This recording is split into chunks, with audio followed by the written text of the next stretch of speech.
Welcome back sa The Gamesilog Show, kwentuhan podcast about video games. Ako si Jazz at ito ay Gamesilog episode 71. Ngayong topic natin, marami tayong i-discuss and I think medyo heavy siya in a sense, pero I think kaya naman itong i-discuss. And for this episode, para tulungan akong i-discuss kung ano man yung mga i-discuss namin, kasama ko si JM ng Zero Hour Discussions Podcast. Sir, welcome sa show. Welcome today. Nasanay ako dahil host ako sa sarili kong show. Thank you so much, Jazz, for inviting me, artist, indulging dun sa idea na to. And I'm a fan of what you're doing, man. I'm a big fan of games in general, though hindi na ako new school gamer. As I said, you're a new generation gamer. I'm more inclined playing old school games, especially PS1 and also SNES na mga laro. Thank you so much for having me here. Welcome sa pag-accept ng invitation ko. No? Actually, para transparent lang, no, hindi ko alam kung paano yung magandang atake dun sa gagawin nating topic ngayon kasi nung nag-message ka tapos nag-reply ako sa'yo, nagkaroon tayo ng konting batuhan, no? Yeah.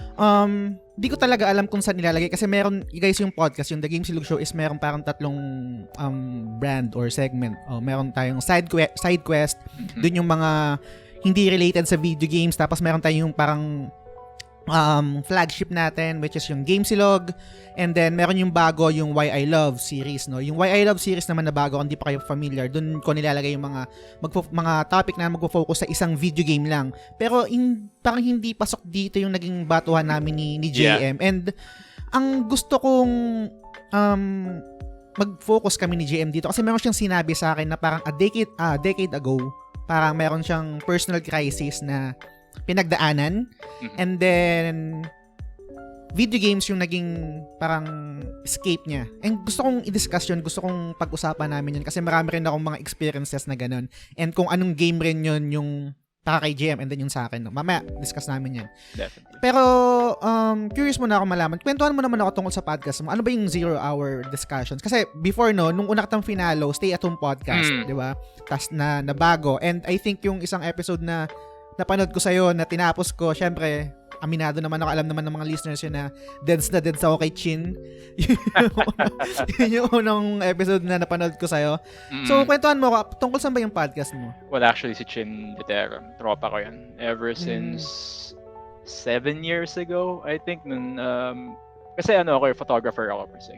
So, nakonect ako with people in the music industry. Again, hindi to part nung pinag-uusapan natin, singit ko na lang. Naging gig photographer and also cosplay photographer ako. Nice. So, yung art, at least yung art making, it has been part of my life for a very long time. Though, I started with this podcasting thing last year lang. As we all know, hindi natin alam ang gagawin natin last year. We have a lot of time, and I decided now, what if I start something talking to people? I have some connections in the music industry locally. May mga kilala ako na pwede kong kausapin. Doon nagsimula yun, and then doon na-brew yung idea na Stay at Home podcast. And the first space lasted for about 7 episodes, and then tinigil ko for a while. Okay. And like some people na nababurnout ka because you have some goals na hindi realistic. You wanted to be this. You wanted to be the next Joe Rogan. Kasi usually, yun ang nagdadrive sa inyo. Fan ako ni Joe ever since. Same.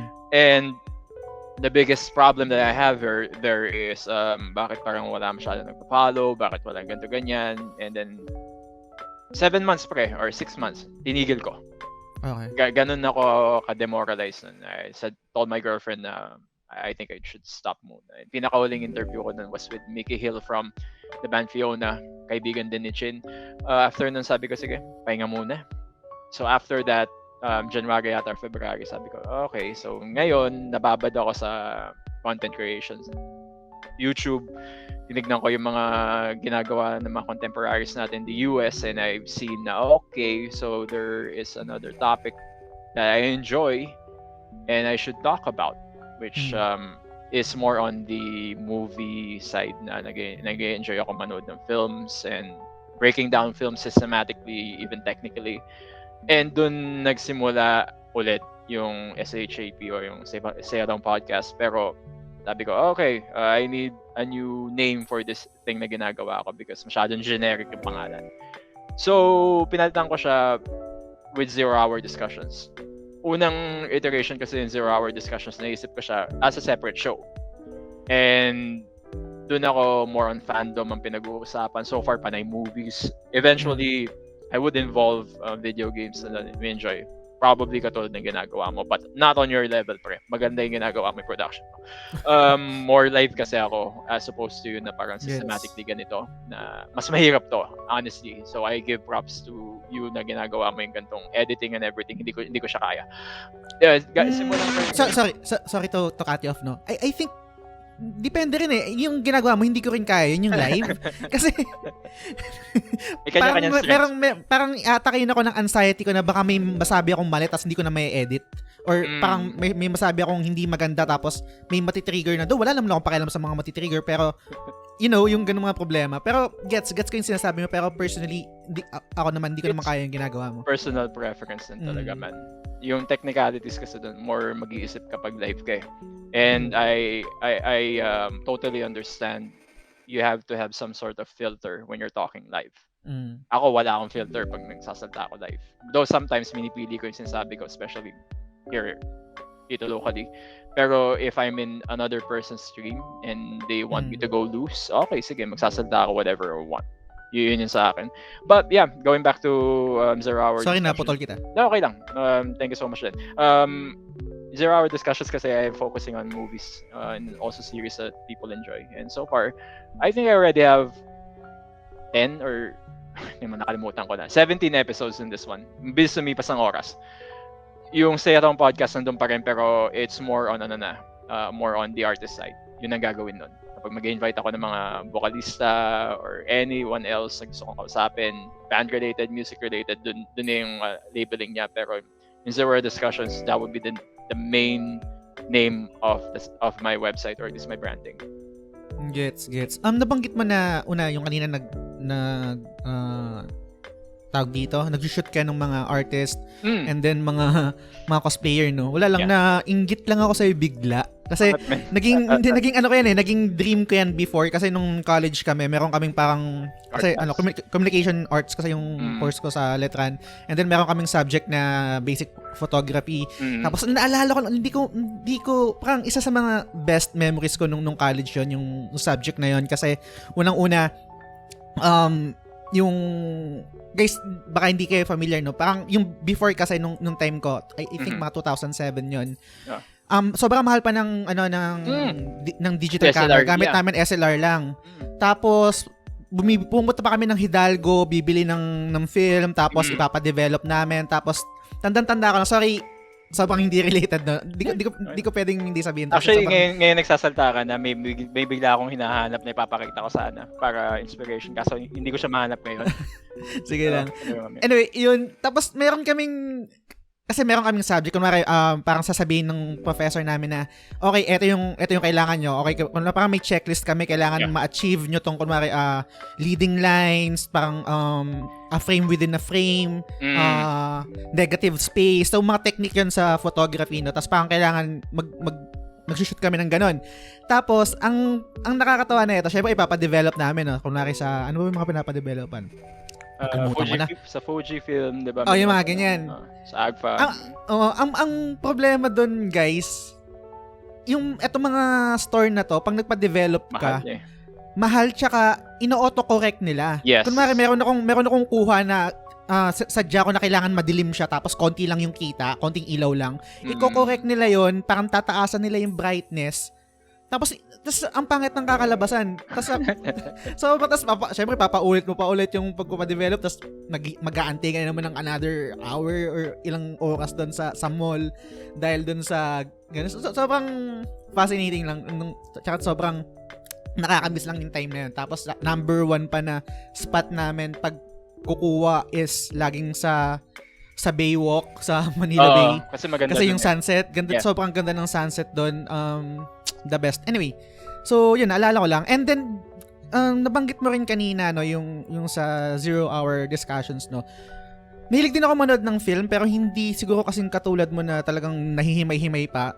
Excited ako kung sakali lang na papasadahan nyo din yung mga Akira Kurosawa films or let's say Wong Kar-wai kasi yun yung parang mga trip ko before nung meron kaming subject na intro to film.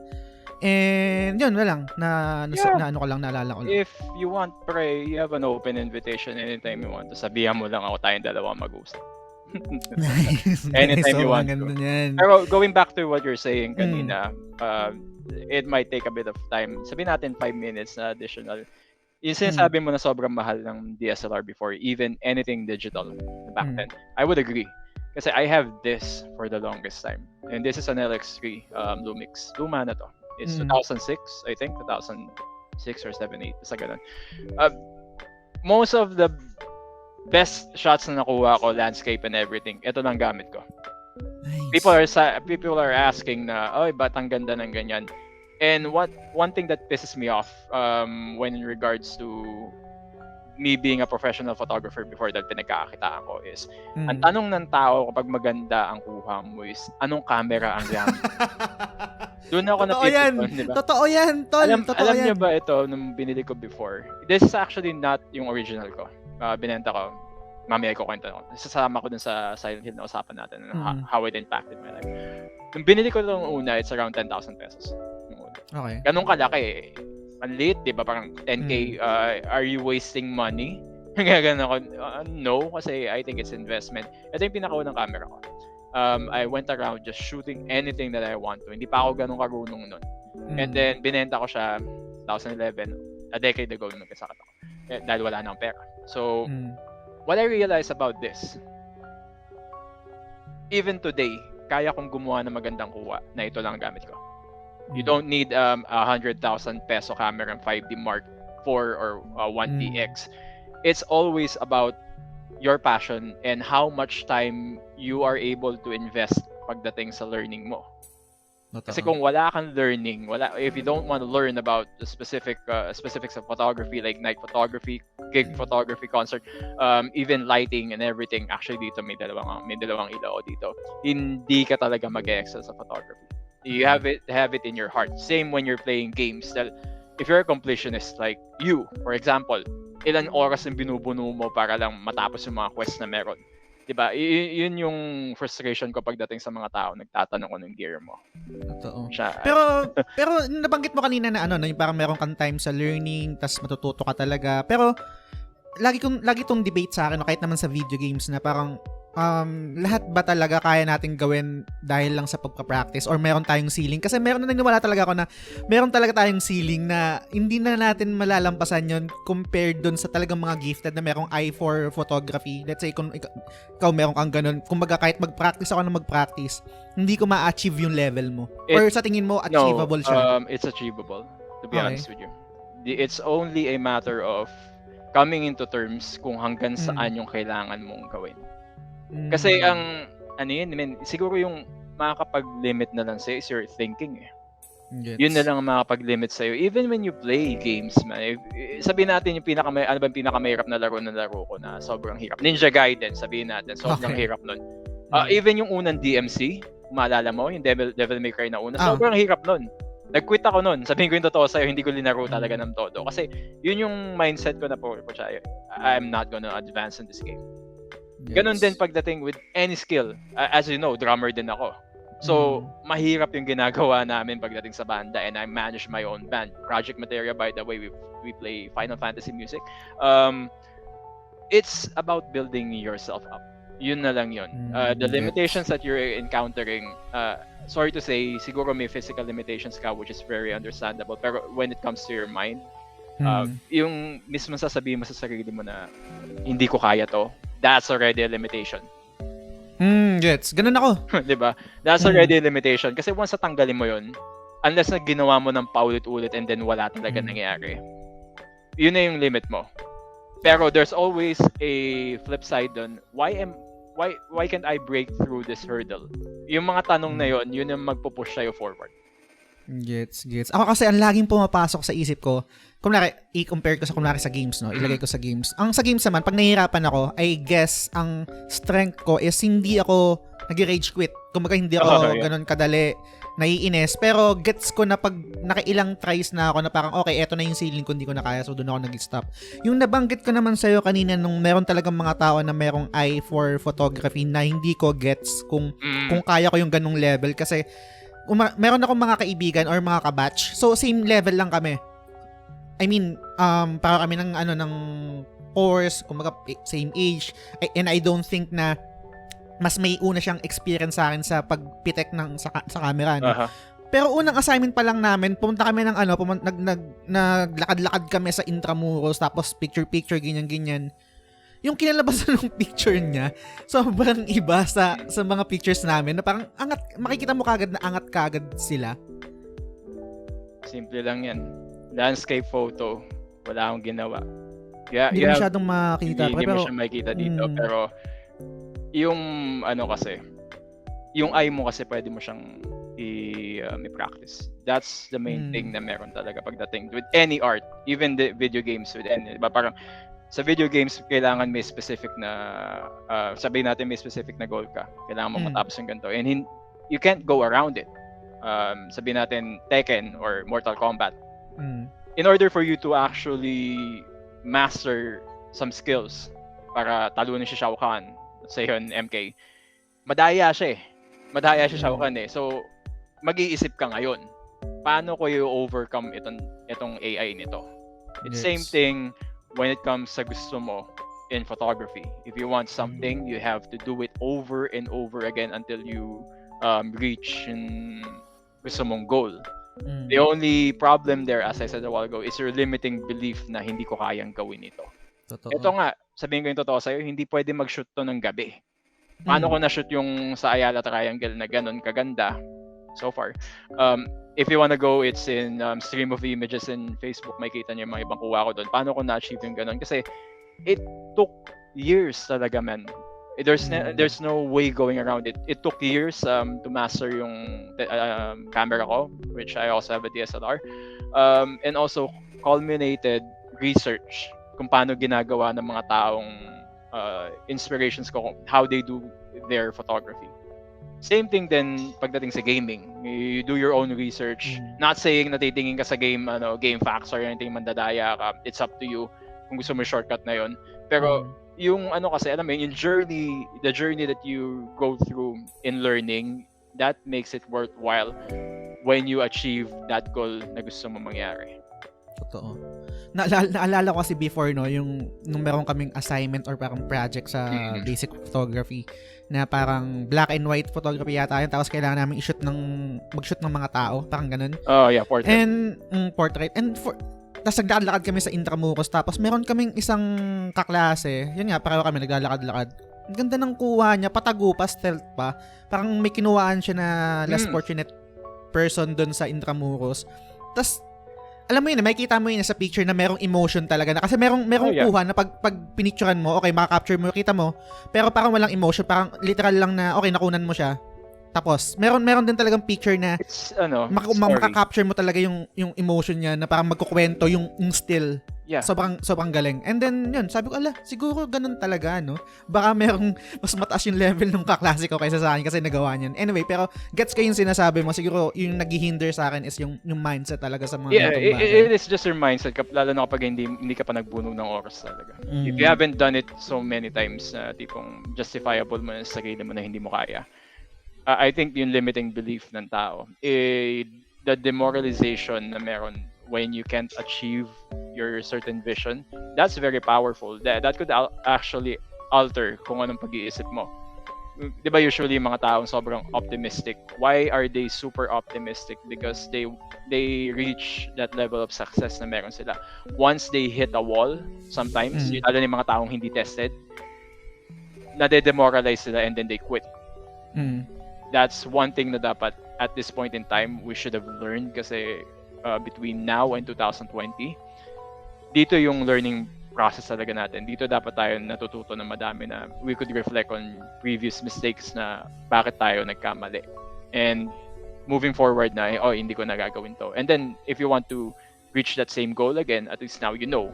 You'll still bump into some ceilings or some walls, pero you are more equipped at this point because you did your research and also experimented and nanood ka naman sa YouTube as much as masama siya pakinggan. Nanood ka sa YouTube ng mga taong iniidolo mo. Even in games, pre. You know this. Even in games, na-inspire kapag may nakikita kang tao na nakakatapos. Speedrun, sabihin natin mga speedrun. Diba? Ang gagaling nila. How did they do it?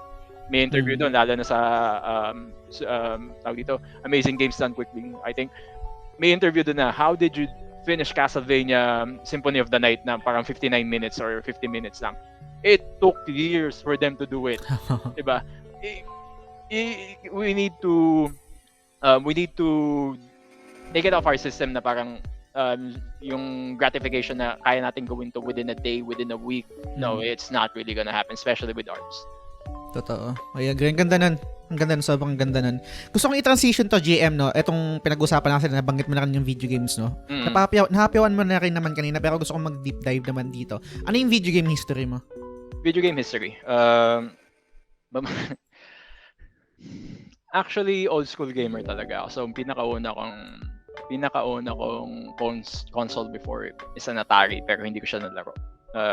Binili na nanay ko nung pumunta siya ng Hong Kong ng 80s. So, back then, parang wala akong pakialam. Hindi ko naman alam gawin eh. Pero, ang nalaro ko talaga ng sobra is yung pinakaunang Game Boy. So, old school Game Boy na black and white pa. Ayun, marami akong linaro doon. And then, nung lumabas yung Super Nintendo, actually, yung mga kapitbahay ko before, they already have the NES, even before I had it.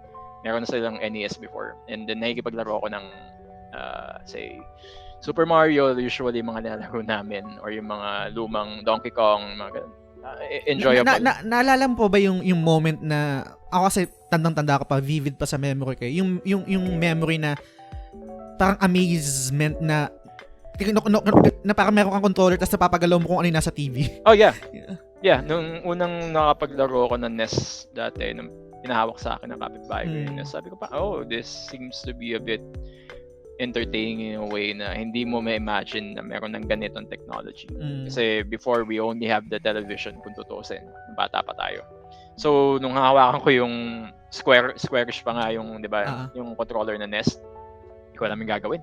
Pero nakikita kong gumagalaw, forward, backward, and then next, okay. Wow. It's like, it's not really life-changing. Pero, okay, so, ngayon, anong gagawin ko ngayon? May nahawak na akong ganito.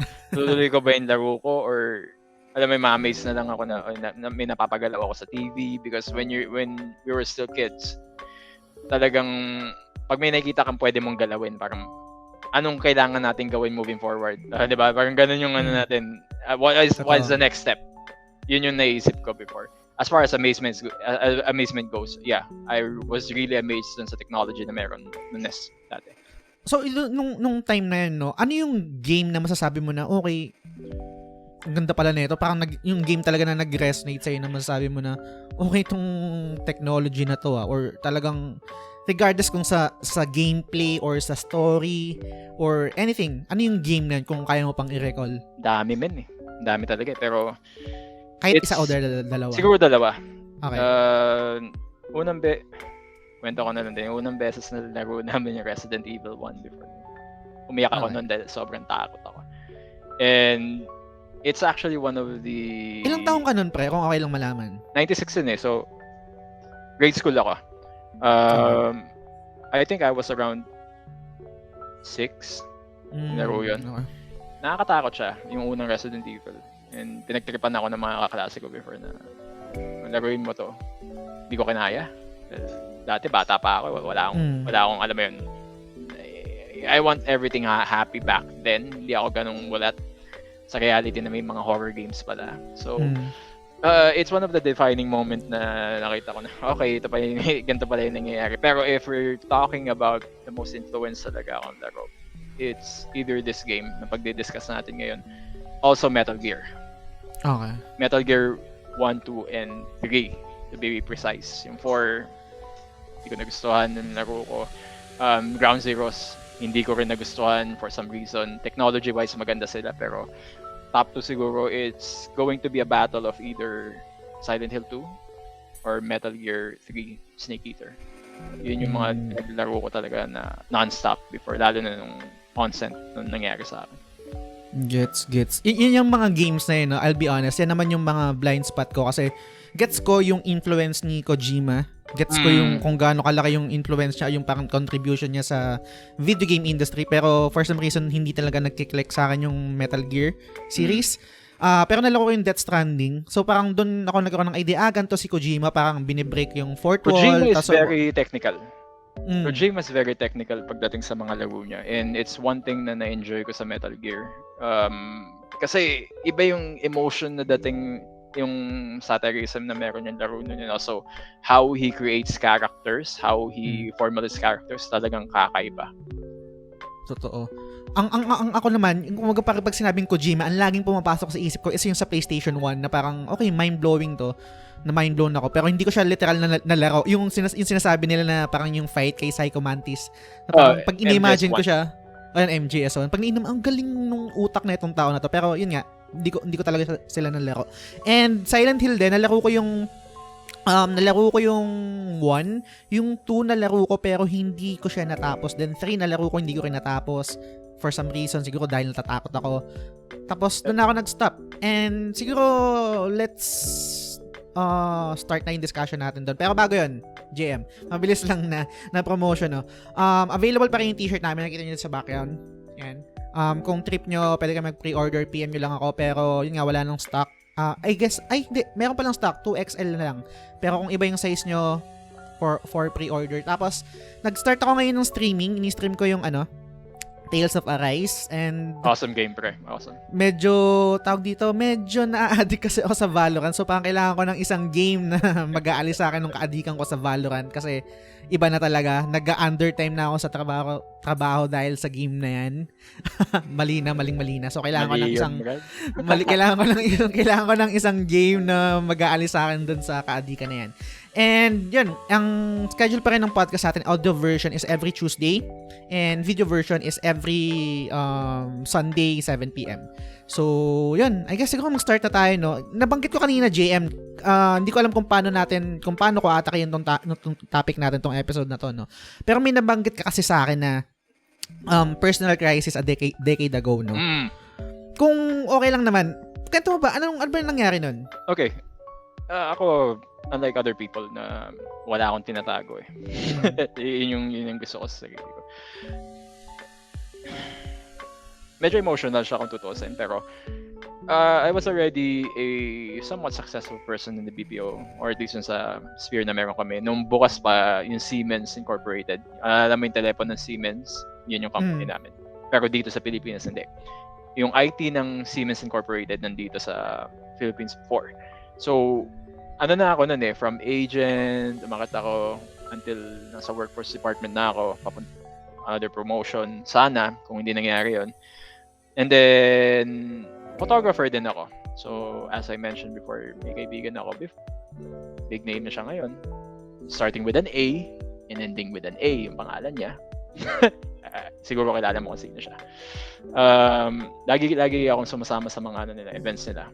And being a photographer, enjoy ako. So may one time na pumunta ako sa SMX. Ito naman is a different con, which is a car show con. Doon yung mga kaibigan ko. So photographer ako, I just wanted to, as I said a while ago, wanted to explore the skill and also practice. That is the main reason why pumupunta ako conventions before, is to practice my photography skills more than anything else. Pero hindi yan yung bread and butter mo nung time? No, hindi. Na ako eh, malaki na yung sweldo ko dati. Okay. Yun na yung inaantabayanan ko yung promotion and then na-aksidente ako dun sa SMX. Dun nakasakay ako pababa na ako ng jeep. Kasi di ba may jeep na, dalawa yung type ng jeep sa MOA. Sa yung traditional na jeep, na meron yung isa na parang lower yung babaan. Nakalimutan ko yung tawag doon. Yung parang yung masikip? Yeah, that. So, pababa na ako ng jeep nun. And then, yung jeep na yun yung masikip. Hindi ko na-realize, man, na wala pa ako sa lapag. Akala ko nasa lapag na ako, pero hindi pa pala. May isang step pa. So, yung dito ko, naumpog yan. Sobra lakas. Oh. And, wala akong naramdaman. That's one of the most puzzling things dito sa actually until now. Ramdam ko pa rin. Ganun katagal. Wala akong nararamdaman. Until such time, a few weeks after, parang may iba na ako nararamdaman sa katawan ko na may neurological effect. And then hospital ako for 1 month. Dito. Okay. They wanted to do something. They wanted to do tests, which they already did. And gumastos kami ng almost 400K. Ouch. Neurological kasi. So, hindi siya bayad ng HMO ng company. Ending up, wala din nakita. Pero, they were bouncing me back from neurology just and also neuroscience people and psychiatrist. Okay. Bounce back yun for 2 years. Reject ako ng neuro dahil wala daw sila nakikita. Inapon nila ako sa psych. Ayaw akong kunin ng psych dahil sabi, this guy is totally sane. May nararamdaman siya sa katawan niya. You guys better investigate this kasi we already gave him the test. Wala, totally. There's some sort of nararamdaman talaga siya and we could justify it. Nung in-x-ray nila, nung in-MRI nila, meron sila nakikita pero they didn't know what causes it. Dahil kapag tinignan naman daw yung umpog ko, wala naman daw physically nangyari. But as we all know, sobrang complex ng katawan ng tao. Any alterations na mangyari dyan, buong katawan mo mararamdaman mo. Pero without those explanation na galing sa mga professional, ano yung literal na nararamdaman mo? Yung sa sarili mo? Para lang magkaroon ng... You could cut this one out kapag sa tingin mo nga. Pero it's been a long time na nakatulog ako na malalim. Very long time. Okay. And yun yung pinaka-devastating dun sa naramdaman ko dahil between December 2010, very memorable yun dahil nag-marathon pa ako ng Kamen Rider. Fan ako ng Kamen Rider also. Marathon ako noon, decade. And then, pagdating ng November ako na aksidente. December, dun naramdaman na may masakit sa leg ko. Which is, obviously, dapat maramdaman mo on the onset na maumpog ka. Wala akong naramdaman sa ulo ko eh. Totally wala. So, may atake nun. Hindi natin alam. And, yun nga, may naramdaman ako. Neurologically, medyo iba na yung pakiramdam ko sa kamay ko. Kumalat siya. To the point na, yun nga, na-ER ako. And then, yun, na-hospital na ako. And then, after nun, release ako after a month. Doon ko naramdaman na, bakit parang nawawala yung tulog ko? Nagigising ako ng alauna na madaling araw. And then, paunti ng paunti yung deep sleep ko. Yun yung pinaka-alarming doon. So, umabot na siya until 2013 na totally wala na akong deep sleep. Which is sobrang hirap sa psychology ng tao, yung psych part ng tao na wala kang pahinga. Totoo sa. Grabe, totoo yun. And, so, let's say, ang pinakamatagal na tulog mo, let's say 1 hour, tapos magigising ka 2 hours, magigising ka. Yung deep sleep na sinasabi natin, hindi pang restful na pahinga mo before, it gradually went down from 9 hours and then 30 minutes. Ganun kabilis. Oh. Hirap per week, laging minaramdaman ako iba. And then, sinubject din ako sa sleeping pills before na sobrang lakas na, which includes some Valium. Nigin ako. Imbes na makaramdam ako ng relief sa sleeping pills, totally wala. Mas sumama pa yung pakaramdam ko. So, tinigil ko lahat ng drugs na binigay sa akin. And alam ko naman na hindi naman talaga tama sa katawan ng tao. Which in the first place, shouldn't be drinking kasi everything unnatural na iinumin mo, mararamdaman mo yan after years. Dahil yung kidney mo, dun mo mararamdaman yung effects niya. So, I stopped every medication na meron kami na generic na drugs. And then, ayun nga, ang hirap. Dahil pati yung loss of balance before nararamdaman ko na maano siya, complex siyang sakit. Hanggang ngayon, kinakausap ko yung mga friends ko from med. Gusto nga nilang gawing yun eh. Case study ko na nangyari. Sabi ko, no, ayoko nang ganun. Kasi ako, I know eventually magiging okay to. And after nun, i-direct ko na lang din how did I come across playing games again. So, 2000... Pero bago yun, JM, sorry. Naging okay ka na? I mean, ngayon okay na, wala na yun. Hindi pa rin. Hindi pa rin? I had to live with this shit I have to live with this thing for a decade na. And dami na kaming ginagastos doon. Sobrang dami na. Wala pa rin. So, what what does a person have to do kapag ganun, and you're still capable of doing the things that you need to do, just move forward. Yun na yun eh. And I Wow. have to admit, man, na dumating yung point na that's why I appreciate yung mga nakarang episodes when talking about mental health, because I was that person before. I have to admit before na parang may lingering thoughts na what if I ended this na? Dumating dun sa point na yun. Pero my will, and also me being a Christian, I know how to deal with this. Pero it took a while to embrace na I have to live with this, and ano na lang, let's move forward. Paano mo nilabanan yun? Paano mo nilabanan yung thought na yun? Kasi meron ako sarili ko kung paano ko nilabanan, pero I guess iba-iba tayo, di ba? Ikaw personally, paano mo nilabanan yung thought na yun? Kasi yung problema dito, you're already feeling something physically, and that's altering yung pananaw mo. Unlike with other people na, I'm sorry to say, pero may ibang tao na talagang hindi mo alam kung ano yung sakit nila, kung talaga may sakit sa utak or wala. I'm not denigrating anyone, pero you have to go ahead and check with your with a specialist pagdating sa depression. Ako, ayoko na magpa-check kasi alam ko kung ano yung root na nangyayari sa akin eh. So yung bibigay na naman sa akin, bibigyan na ako ng gamot, which it was been proven, ang dami nang binigay na gamot sa akin. Even psychiatrist, rinay na yung gamot sa akin. Wala. So, anong gagawin ko? So, I just have to move forward. Number one, after nung I've come to terms that I have this some sort of whatever sa katawan ko, kailangan ko pa rin kumita.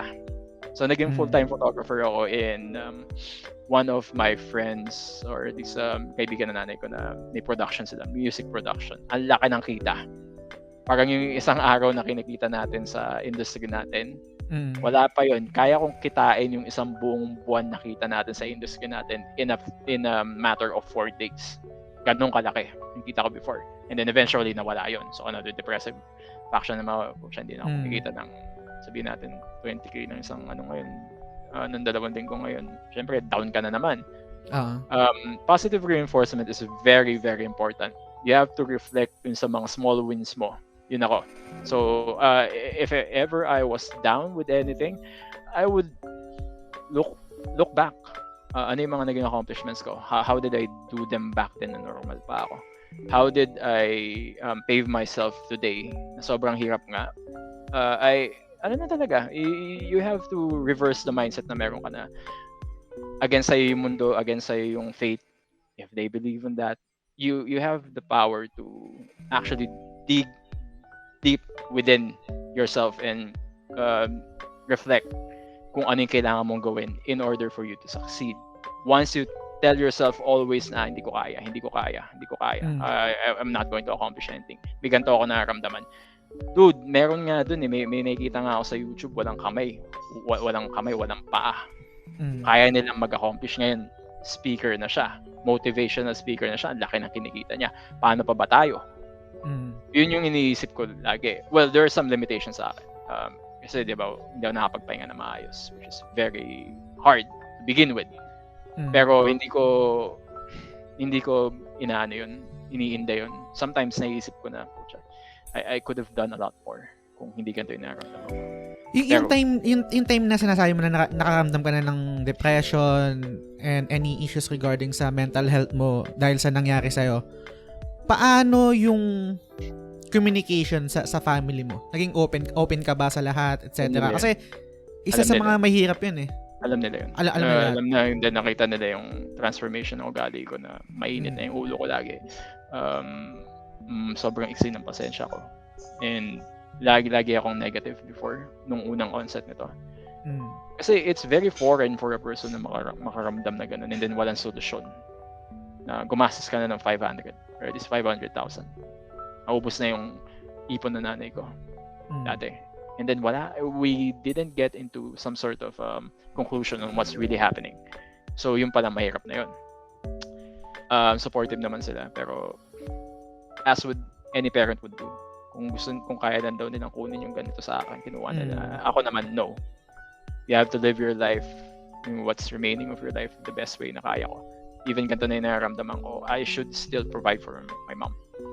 Kasi yun yung ganun ako eh. Ganun ako pinalaki. May integrity ako na gusto kong yung mga taong tumulong sa akin ng bata ako, or at least tumutulong sa akin, I would try to come back with them and also help them out as much as I can. Yun yung mindset ko. Sa kanila naman kasi minsan may ano rin na, ay, wag mo na yun, wala ka naman nararamdaman. Parang, ano na nila, pina-positive reinforce nila kasi alam nilang mahirap. Nanay ko na mahirap. Me being wala ng tatay. Even long time ago, wala ng tatay. So yung nanay ko yung naging example ko na sobrang successful. Sabi ko, gusto ko yung ganyang buhay. How can I achieve it right now? Realistically, hindi ko kaya.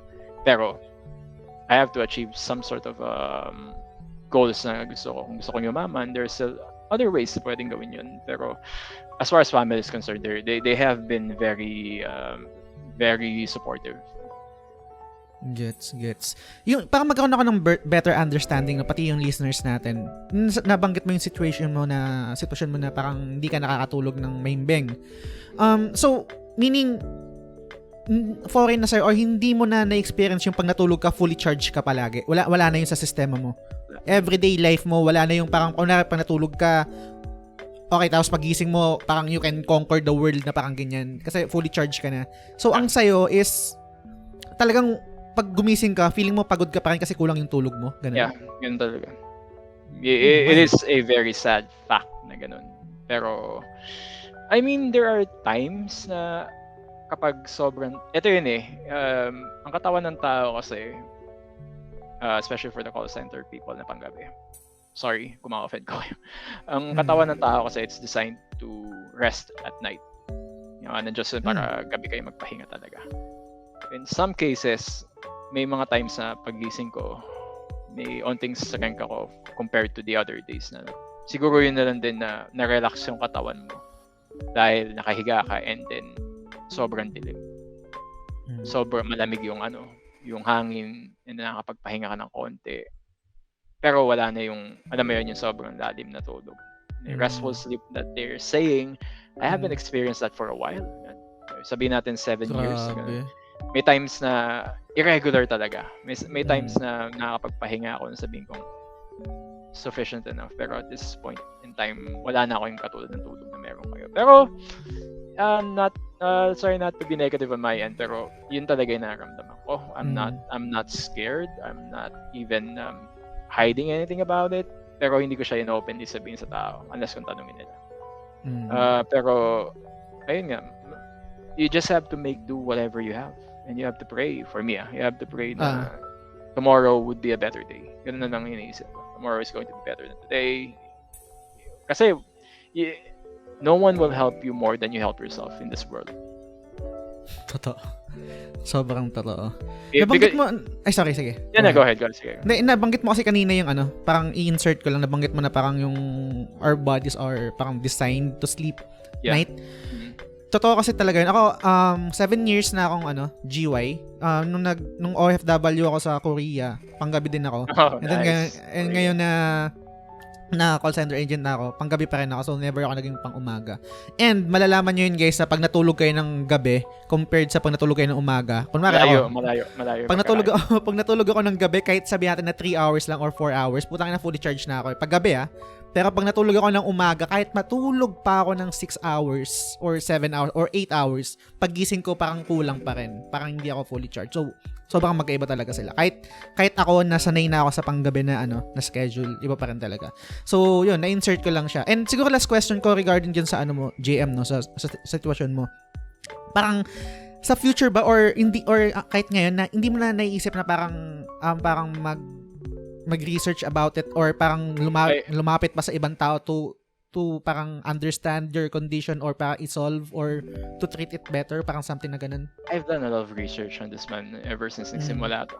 And to the point na parang, oh yeah, sabihin nila, lalo na ngayon, sobrang applicable na sabihin sa'yo na huwag kang mag-rely sa Google for something. But in any case, na sabihin ko with people, again, I'm going to disclose this kasi ayoko makancel yung page niya, you have to consult your doctors. That's, yun na yung nangyari ngayon. Mas may sabihin kang opinion medically, there's something na ginagawa yung algorithm na i-stamp nila yun and then gusto nila patanggal. Pero yun nga, disclaimer, you have to consult professional or a doctor.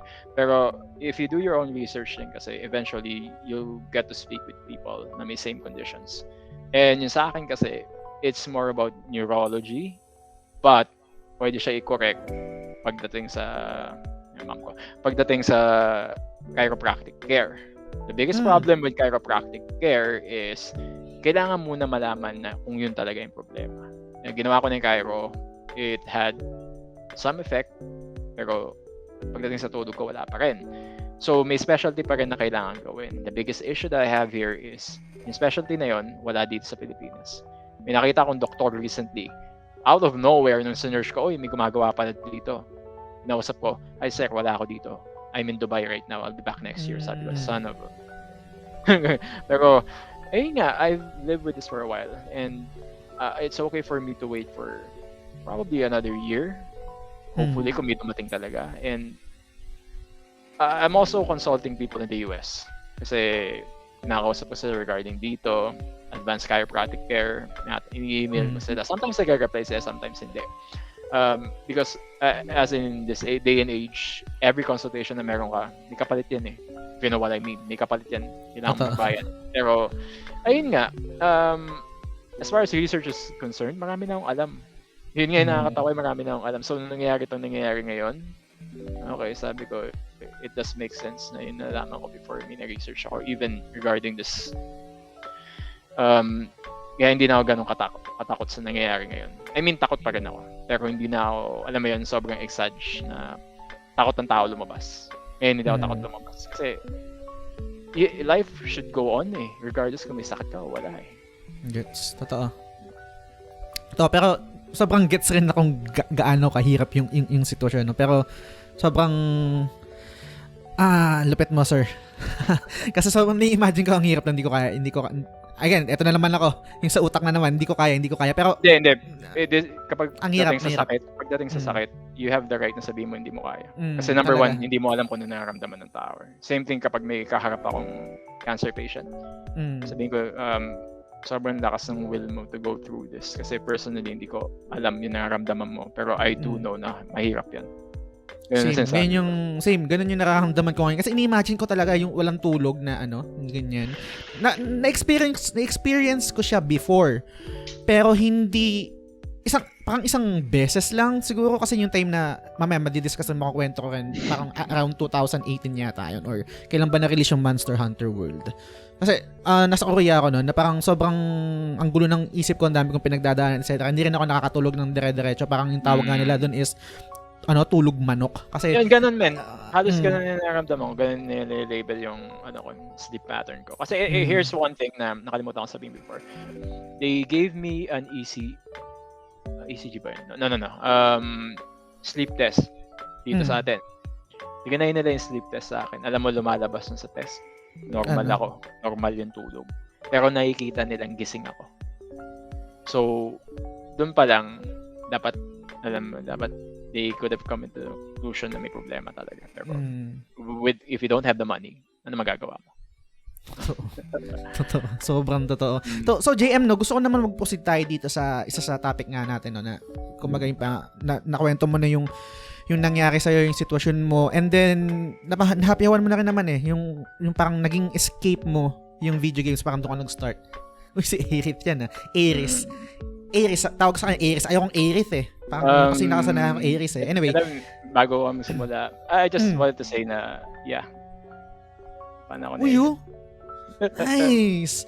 Alam mo, sige, napansin, nabigay mo na rin si Aeris, napakita mo na rin. Hindi ko pwedeng hindi sabihin to. Sobrang mali, and aaminin ko mali ako. Kasi nung nilaro ko yung FF7 talaga, siguro mali ko ba yun o mali ng developer? Yung original o yung bago? Yung original. Hindi ko gusto si Aeris talaga. Sabi ko parang wala namang personality tong character na to. Pero bakit ang daming fans, ganyan. Nalungkot din ako, naiyak ako nung namatay siya. Pero from there, naka-move on din naman ako. Pero ngayon na nilaro ko yung remake, eto pala talaga yung vision nila dito kay Aerith. Kasi ngayon, iba yung Aerith ngayon sa remake. Kumbaga parang siguro eto talaga yung gusto nila sa character na to. Pero hindi na translate sa original.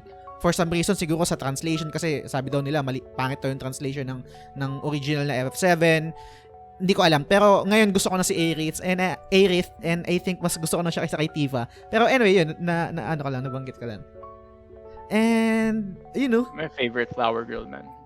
Ever since nilaro ko yung 7. Hindi ko tinapos yung 7, honestly. Siguro singit na natin. Why do I love sige. Erit? Waifus na sinasabi nila. It's because it's a personality thing. Kapag isang katulad ko na sobrang straightforward, sobrang intimidating according to them. And also, alam mo yun, yung direction ko, yung gusto kong gawin, I have one specific goal in direction ko, doon ako nakafocus. You have to have some sort of balance when it comes to relationship. Kailangan yung kabila ng sobrang seryoso ka, yung partner mo kailangan sobrang bubbly, sobrang fun-loving, sobrang balance kayong dalawa. And I think siguro knowing her character in a girl, may girlfriend na ako, which I'm very happy dahil nagko-compliment yung ano namin, yung ugali namin sa isa't isa. Hi guy, hi love. Mapanood mo ba? Hindi naman siya nagsaselos kasi ano niya. Yung personality ni Eric kasi nalaro mo na yung 7 yung remake. Kitang-kita mo kung gaano siya ka-playful as a person. Totoo. Pero ang question kasi doon, GM, sorry na-cut off na naman kita, na parang hindi siya perfectly nag-translate doon sa original eh. Yes, hindi. So, hindi talaga. Kung ikaw, nung nilaro mo ba yung OG, talagang gano'n na yung basa mo sa personality niya, parang bubbly siya? Ang basa ko sa personality niya before is fun-loving siya talaga.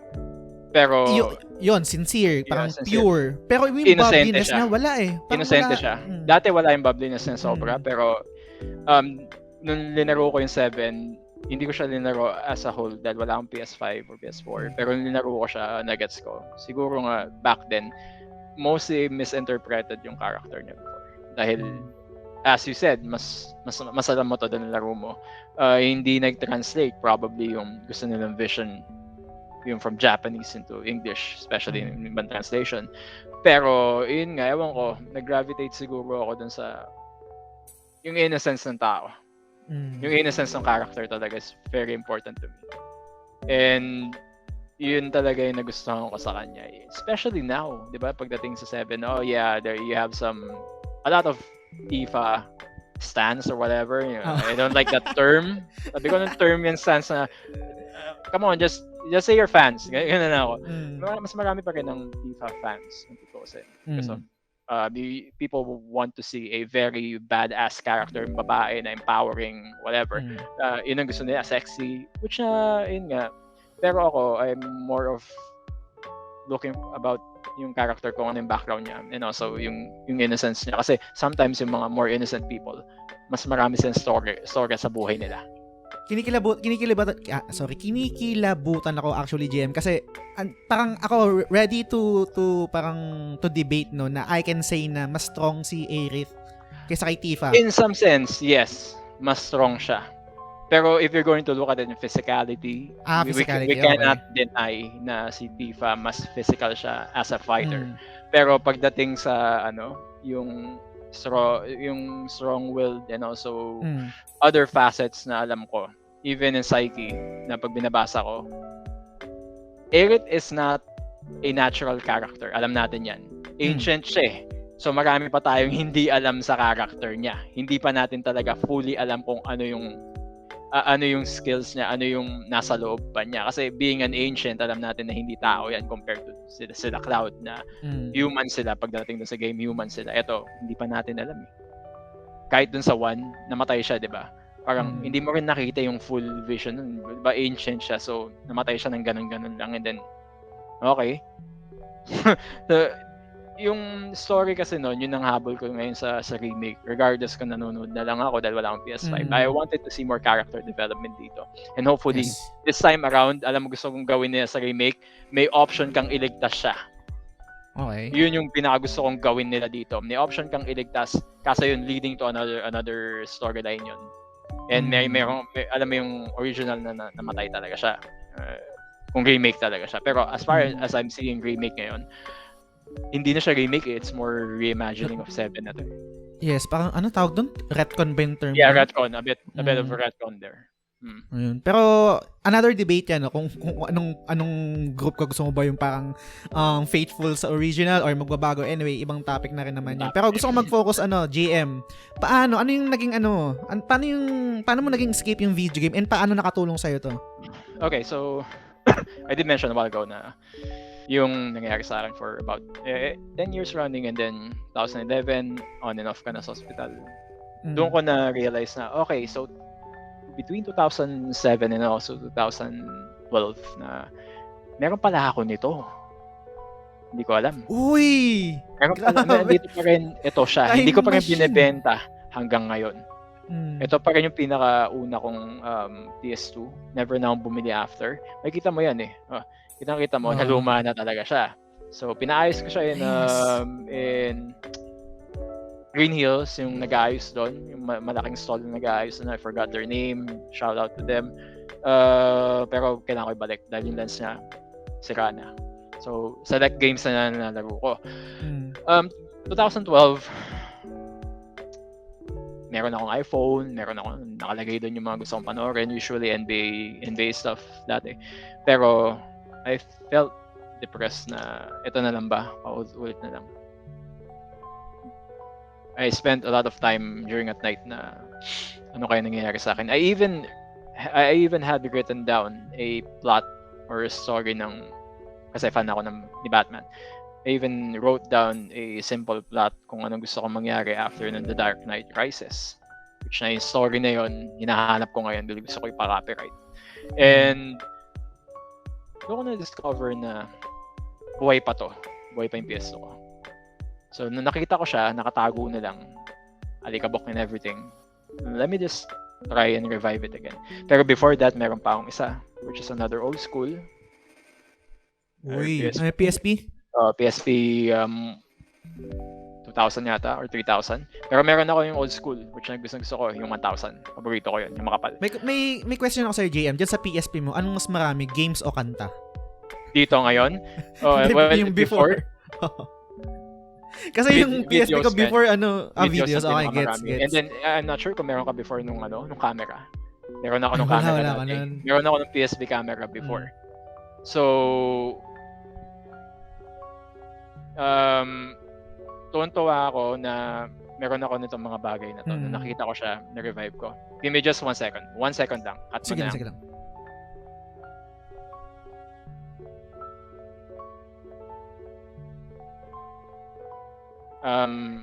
Sorry, putulin mo na, nag-record. Okay lang. But, ayun nga, ano yung tanong mo ulit kanina? Yung mas marami? Mas marami din kasi sa akin yung PSP ko before, parang naging MP3 player lang siya maliban sa pagiging portable console. Sa akin naman, more videos na nakalagay. May mga movies doon, may mga series doon, Ghost Adventures, which na fan ako natin, na nakalagay doon. So, I'm juggling between my iTouch 3 and also dito sa PSP ko. So, dati nga, amazed pa nga ako na I was able to navigate Internet Explorer sa PSP. Which dati, hindi posible pala to dito dahil dati hindi ko alam. And then ginagamit ko yung camera to document yung video ko. Shitty camera, to be honest. Hindi maganda. Pero at least nagagamit ko. Pero mas marami talaga yung movies doon rather than games. Ang naalala ko lang games ko before is Dissidia, yung pinakaunang Dissidia. Meron ako. Silent Hill 0, meron din. And also Dynasty Warriors, hindi nawala. Gusto ko yung Dynasty Warriors. Pero meron pa lang isa na hindi din nawala. It's Castlevania Symphony of the Night. Yun? One of the favorites of all time. Kalimutan ko, yung tatlo yung paborito ko. And, ayun, so, nung revive ko to ulit, syempre, sira na yung memory card. Wala na. Okay. Kailangan ko nang bumili ng bago, linagyan ko ng Symphony of the Night. Pero hindi ko rin masyado linaro parang maliit Back then kasi nag-adjust pa yung katawan ko sa nararamdaman ko. Which is medyo mahirap. So I wanted something na kitang-kita kong malaki na maganda. And then I tried using the PS2 again. So a few days after nun, dininisan ko and I tried playing Metal Gear Solid 3 Snake Eater. Saan mo siya nilaro? Naka-CRT ka ba No, nun? Or naka-LCD na ako. LCD na, okay. Okay. Kasi ganun yun eh. Sorry to brag, pero back then may ano na kami 48 inches na kami. Ganun kalaki yung sweldo ko dati na wish na binitawan ko dahil sa nararamdaman ko. It's very sad. Dapat pala tinuloy ko na lang. Kung alam ko lang yung nararamdaman ko ngayon ganito, dapat tinuloy ko magtrabaho. You mean kung paano, I mean kung ang ibig mong ba sabihin na parang sana hindi mo binitawan yung trabaho na yun kung na-realize mong manageable pala yung condition mo? Yes. Okay, gets. Okay. Pero you can't blame the person na may nararamdaman na matatakot siya. Kasi there are times na takot na ako lumabas eh. Dati. Dahil hindi ko alam eh. So, going back to games, dinaro ko men yung buong Metal Gear Solid 3 Snake Eater for about 1 week. Tinapos ko siya. 1 week lang. Kaputol-putol pa yon. Gabi na ako nakakapaglaro.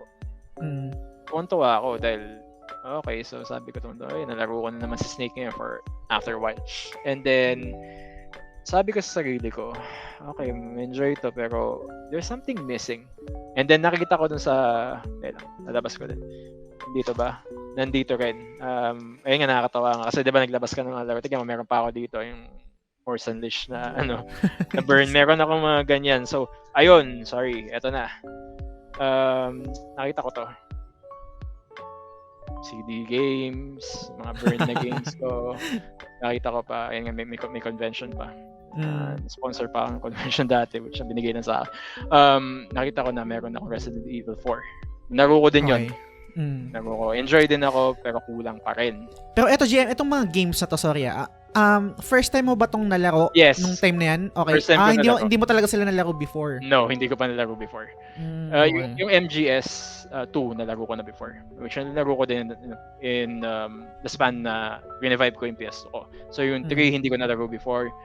RE4 hindi ko nalaro before. Talagang naubos yung oras ko sa RE4 kasi maganda siya. For Resident Evil game, maganda siya. Pero kulang pa rin. Kulang pa rin, sabi ko. Ano bang hinahanap ko? Ano bang gusto ko laruin kung tutuusin? Yung iniisip ko. Ano pa ba nalaro ko doon? Nagtry ako ng NBA, which nasabi ko after a day or two. Natamad ako.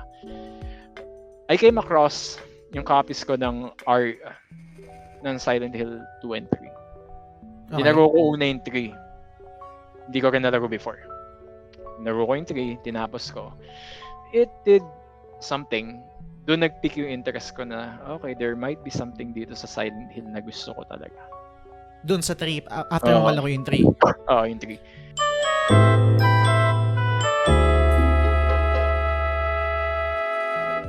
Okay, so, JM, nabanggit mo, Silent Hill 3 yung una mong nalaro.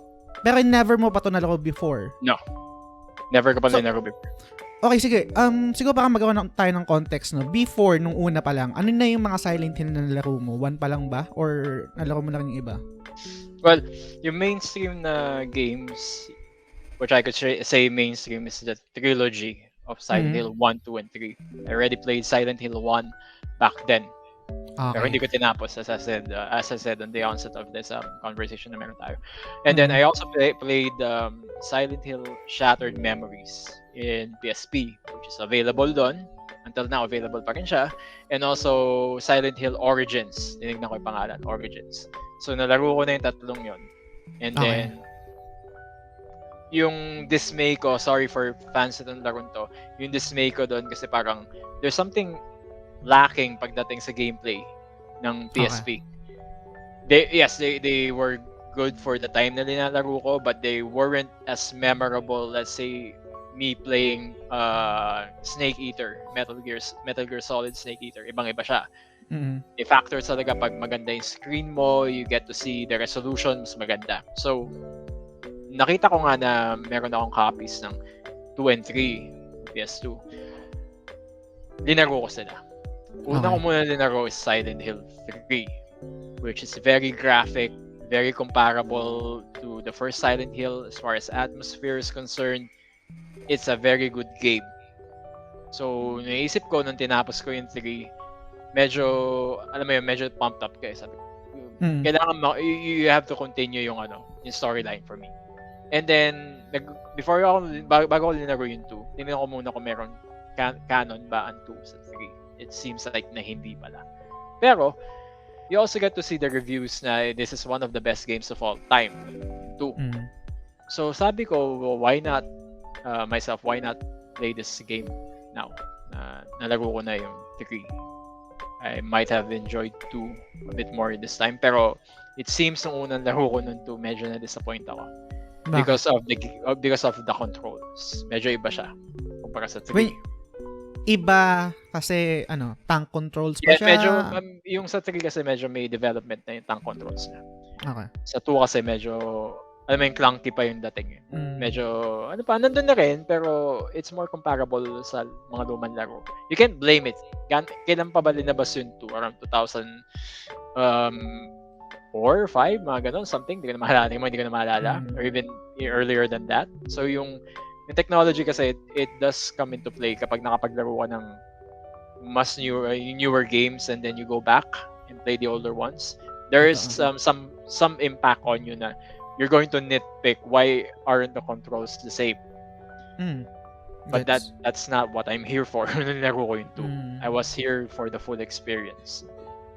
Sorry. So nung linaro ko yung 2, yun nga, disappointed ako nung first few minutes. As I was quick to realize that there's something with 2 that wasn't present in 3 and also in 1. You could relate immediately to James Sunderland, yung main character. You could immediately relate sa mga ginagawa niya sa laro. Refresh mo nga ako, JM. Ano ba yung plot ng Silent Hill 2? If you're going to condense the plot of Silent Hill 2, you are a guy na pumunta sa Silent Hill. James is his name. James Sunderland is his name. Initially, hindi mo malalaman kung bakit siya nandun. Ang alam mo lang, he's there because he wanted to find his wife, which is Mary. Mary Sunderland. And yung plot nun mismo is him discovering and also knowing na nandito ba talaga yung asawa ko or not. Because as we all know, or at least in my experience, Silent Hill calls for the people na may problema sa utak nila. Okay. If you have some hidden sins that you're dealing with, if you have some trauma in the past caused by you, hindi natin criminal ka or even victim ka, if you're within the vicinity close to Silent Hill, based on lore, tatawagin ka talaga nung tao. Okay. And it comes to know na if you play this game again, try playing this game again, lalo ngayong Hollywood. Believe me, matutuwa ka. Halloween, sorry. Every person or character in this game have their different takes or at least different Silent Hills or environment na Silent Hill na nandun sila. So the reality that James has in this game, it's different from the other characters. Okay. If you get what I'm saying. Yung parang I forgot most of their names at this point. Sabihin natin si James, may ganito siya, he's looking for his wife, and then you do have 2 more characters na alam ko naghahanap din. You do have Angela and also Eddie. Okay. And then may bata pa, which is Laura. So yung based sa story nito, lahat kami, kasi ako si James naglalaro ko lahat kami may iba-iba kami versions of Silent Hill. Ibig sabihin nun, we have our own version of hell. Nung time ba na nilalaro mo yan, pino-project mo yung sarili mo kay James base dun sa nangyayari sa buhay mo? Okay. Actually, yun yung reason kung bakit ko linaruto ng diretso Because I wanted something na meron akong mag-relate with. The main theme of Silent Hill kasi, people could correct me, then again, video games, stories are sometimes subjective to whatever reality na meron ka. Yung tawag dito, yung explanation niya, it really depends on person. Some people would say na hindi naman ganun kaganda yung laro nito. Pero may mga ibang tao looking at it in a story point view, maganda siya. Totally, sobrang ganda niya. So yung hindi deal with ni James dito sa laro nito, it's not about the horror per se. It's about him accepting what happened to him and his wife.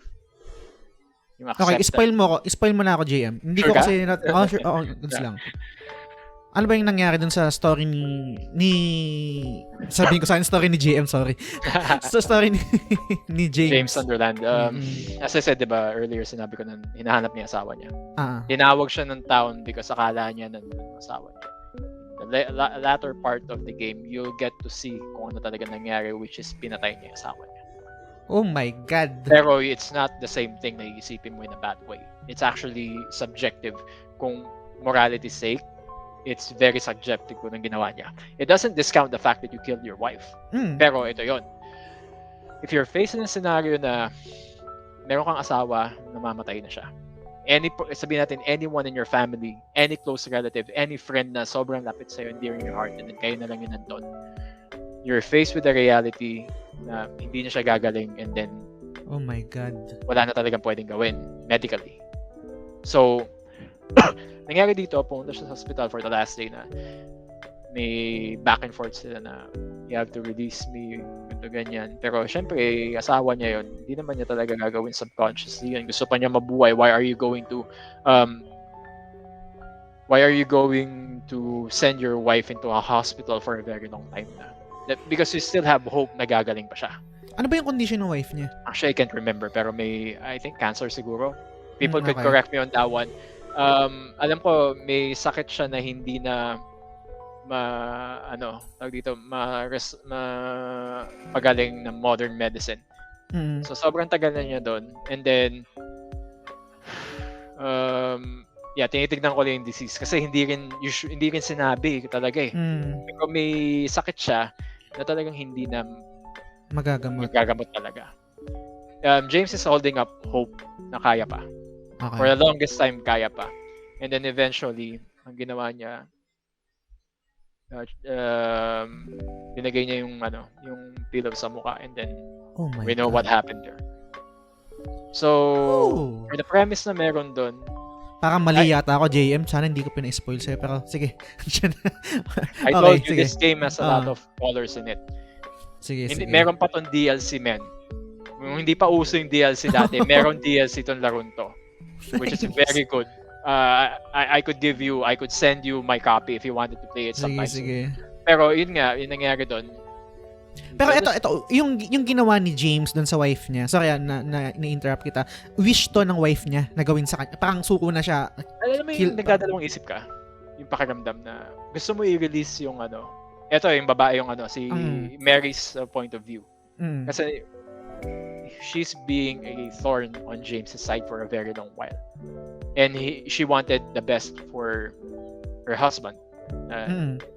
Alam mo yun, kalulad ng sinabi ko earlier on my condition, life should go on. Yun yung gusto niya mangyari, pero deep inside, ayaw niya mamatay. She still wants to live.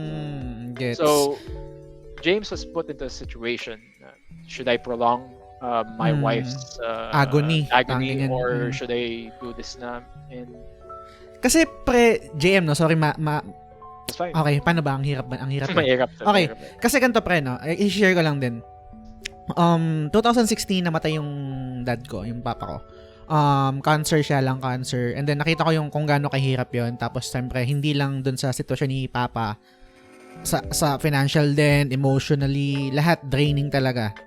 And hindi ko maiwasan isipin na pag ako'y nasa sitwasyon na ganito na parang alam ko naman na parang mamatay na ako parang ipoprolong ko pa ba yung agony ng mga nagmamahal sa buhay ko na parang mababaon pa sila sa utang, ang dami pang masasakripisyo, parang mas gugustuhin ko na lang na ako sa ngayon lang hindi ko alam kung, tsaka sorry din kung baka nakaka-trigger to, pero iniisip ko talaga siya kung ano yung best sa lahat na hindi lang sa akin. Parang nung time na yun, naiisip ko na pag nandun ako sa sitwasyon na gano'n na nasa ospital ako tapos alam ko naman na wala nang mangyayari sa akin, di na ako masasave. Parang mas gugustuhin ko na mawala na lang kaysa parang maging dragging pa yung sitwasyon sa lahat sa amin, lalo na sa mahal ko sa buhay. Tapos hindi lang dun matatapos yun, lalo na kung hindi naman kayo financially stable, na parang mag-hold on ka dun sa hope na makaka-recover ka pa eventually. Kasi kahit sabihin mo na pumanaw na yung mga naiwan mo, magbabayad pa rin ng utang yan yung emotional trauma doon sa sitwasyon na yun, hindi naman yun mawawala ng pwede kong sabihin nga na hindi talaga nawawala yung pain eh. Kumbaga, nagaano lang tayo pa, natututo lang tayo na mabuhay na dala yung pain na yun. So, parang ganun. Anyway, yun lang yung naisip ko. Kasi parang, hindi ko rin alam kung ano yung magiging reaction ko kung nandun ako sa sitwasyon ng asawa ni James. Yeah. Sorry. Mahirap siya sagutin, to be honest. And we're not in liberty, or at least in that situation. I'm sorry to hear yung nangyari sa tatay mo. But I'm also sorry to tell people na pag may ganon, how did that person had the disease? Yun din yung iisipin mo eh. Totoo. Sabihin natin, sorry, hindi kita in-offend or whatever. Hindi, okay lang, gets ko. You could cut this part. Hindi, okay Pero lang. yung lung cancer, bakit nangyari yun? Diba? Is it something na ginagawa ba niya regularly? Yes. And hindi siya nagpaawat? And sorry to say, pero that was his call. Totoo. Hindi kita inaano. I'm looking at it at a very scientific and also technical point of view na ganito yung nakikita ko. Why did it happen to them? In the case kasi kay Mary Sunderland, yung disease niya, even dito sa wiki and everywhere else na hinanap ko, hindi specify what happened to her talaga. Ang nangyayari lang, nag-iba na yung color ng katawan niya, and then nalalagas yung buhok niya for some unknown reason, and there was no effective treatment for the condition as per doctors na kinonsult niya. So, in this situation, totally wala nang magagawa. And I do understand na yung hesitation niya also to tell James na it's okay for me to go, pero ayoko talaga. Kasi this is the fear of the unknown, as they said. What happens to you when you die? No one really knows. In a human point of view, no one really knows. Pero if you're spiritually inclined to something and you believe in, I know, hopefully someday, positive. Pero it really depends on how you live your life. Pero yun nga, I could sympathize na mahirap yung call na yon.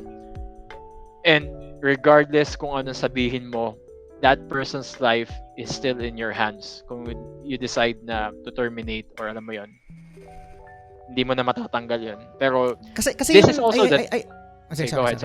Kasi yung isang actually mahirap doon na parang pinaka-traumatic sa akin is yung pag tinanong ka ng doktor na pag nangyari ba to, isi-save pa natin o hindi. As tapos sinabi pag hindi na, pipirma ka nun ng waiver. Ikaw ba? Tanungin kita.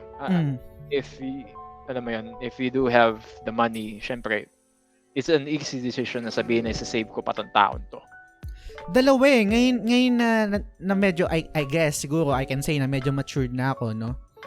Compared before. Kasi yun nga, gaya ng sabi mo, andaling sabihin na i-save natin kasi may pera ka.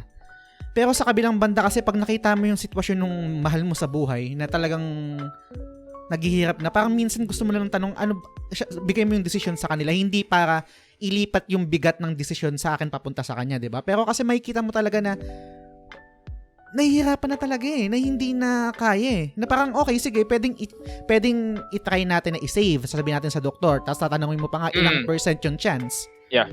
'Di ba?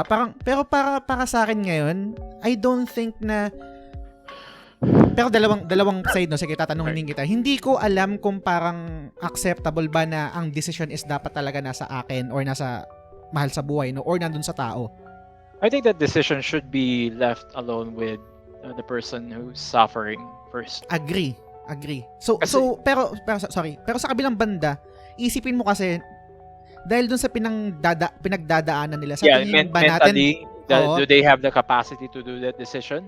That's where you have to step in as a loved one to make the decision for them. Kapag tipong alam mo yung wala na yung mental capability, hindi mo na siya nakakausap, that's the time you have to make the decision collaboratively with the people around you involved, yung family mo. Pero if that person still has the sanity to do the decision. Pero kung ako tatanungin mo, I would utilize everything bago ko i-present yung yung decision na tama na. Kasi may right ng tao para mabuhay Regardless sa sabihin mo, may right pa rin to recover. Kasi alam mo yung tao, yung katawan ng tao, we could recover from mostly anything na mangyari sa katawan natin. As far as I know. So, kung ako lang, I would have utilized something else. I could have gone to a different doctor, an alternative medicine doctor, which I think you guys could have benefit a lot more. Pero Gets ko yung point of view na yan, no? Tsaka yung way of thinking na ganyan. Sobrang gets ko talaga. Pero I'm not 100% sure na kung yung time na yun na may pera kami, kung ganun pa rin yung magiging decision ko, considering kung gaano kahirap nung sitwasyon nung pinagdadaanan nung tao, and then yung condition niya na talaga na kahit siya na parang humihindi na, parang yung will niya wala na. So parang okay, kung nandun na sinabi ng ayaw na niya talaga, paulit niya sinasabi, I think you already come into a decision. Unless, so sobrang hirap talaga. Sobrang hirap. There's no black and white in this decision. There's always something, there's always sabihin natin na there's always collateral damage dito. Wala talaga emotionally talaga matitake down ka nitong problema na to. Totoo. So JM, yung sa decision ni James, sa tingin mo tama yun? There's two sides. There's two sides. Number one, if you're looking at it kasi laro lang naman, di ba? Laro lang naman wala kang consequences in real life. You would say na tama yung ginawa niya. Tama yung ginawa niya because the wife was asking for it even hesitantly, and you're looking at that person na iba na yung itsura niya, hindi na to yung asawa mo. Basically, hindi na ito yung asawa mo, and you don't even know the emotional and also mental damage the disease has taken its toll on your wife. So the writing is concerned, he did the right thing, writing wise. Pero if you were that person, would you even put yourself in that decision na kailangan mong gawin, or you have that call kahit sabi ng asawa mo na ayaw na, pero nararamdaman mo na gusto pa rin niya mabuhay? Yun yung situation natin, hindi pong ayoko na talaga meron pa rin, there's still a small percentage of Mary's sanity that she still wants to live and also move on with her life. If I was that person, if I was James, let's do something else. Diba? And canonically, pagdating sa laro nito, there are multiple endings. Okay, so may sige, wag na. Sige, tama na siguro yung ano. May multiple endings to. So, it depends on how you attack the game, how you tackle the game, the decisions that you do with the process, how you handle the bosses, how you handle the creatures or the monsters here, would result on a specific ending na ayaw mo, probably gusto mo mangyari. And sige, go ahead, sorry man. Etong mga Silent Hill ba, meron siyang canon ending? Or canon in a sense na if you really want to be canon, it's a fan interpretation ng magiging canon niya. Ang may canon talaga is 1 and 3. Yung 2 nasa gitna niya. 2 is a different person, hindi involved yung bida sa 1. May question ako sa'yo. May question ako sa GM. Sorry, lagi kitang na-interrupt. Sorry kasi maano yung ano ko. Baka makalimutan ko. Ano yung take mo sa ganito na parang work of art na sinasabi nila na pag may gawa ng isang artist tapos naging public na siya, wala ka ng kapangyarihan doon para sabihin kung ano yung interpretation ng ibang tao? Or nandun ka ba sa side na pag sinabi ng author or ng creator na eto yung canon, eto talaga yung canon? I'm talking again in a technical point of view kasi artist din ako. If a certain director, certain scriptwriter, even certain developer said na ganito yung canon niya, syempre, yun ang susundan mo. But, again, if you see some discrepancies within the game na linagay nila, you have the right to question that reality. It also applies when you watch a movie. Diba? Pag may sequels, why did you guys place this trope here? Why did you guys place this decision here? And then iba yung sinasabi ninyo in your interviews. So you have the right to question it.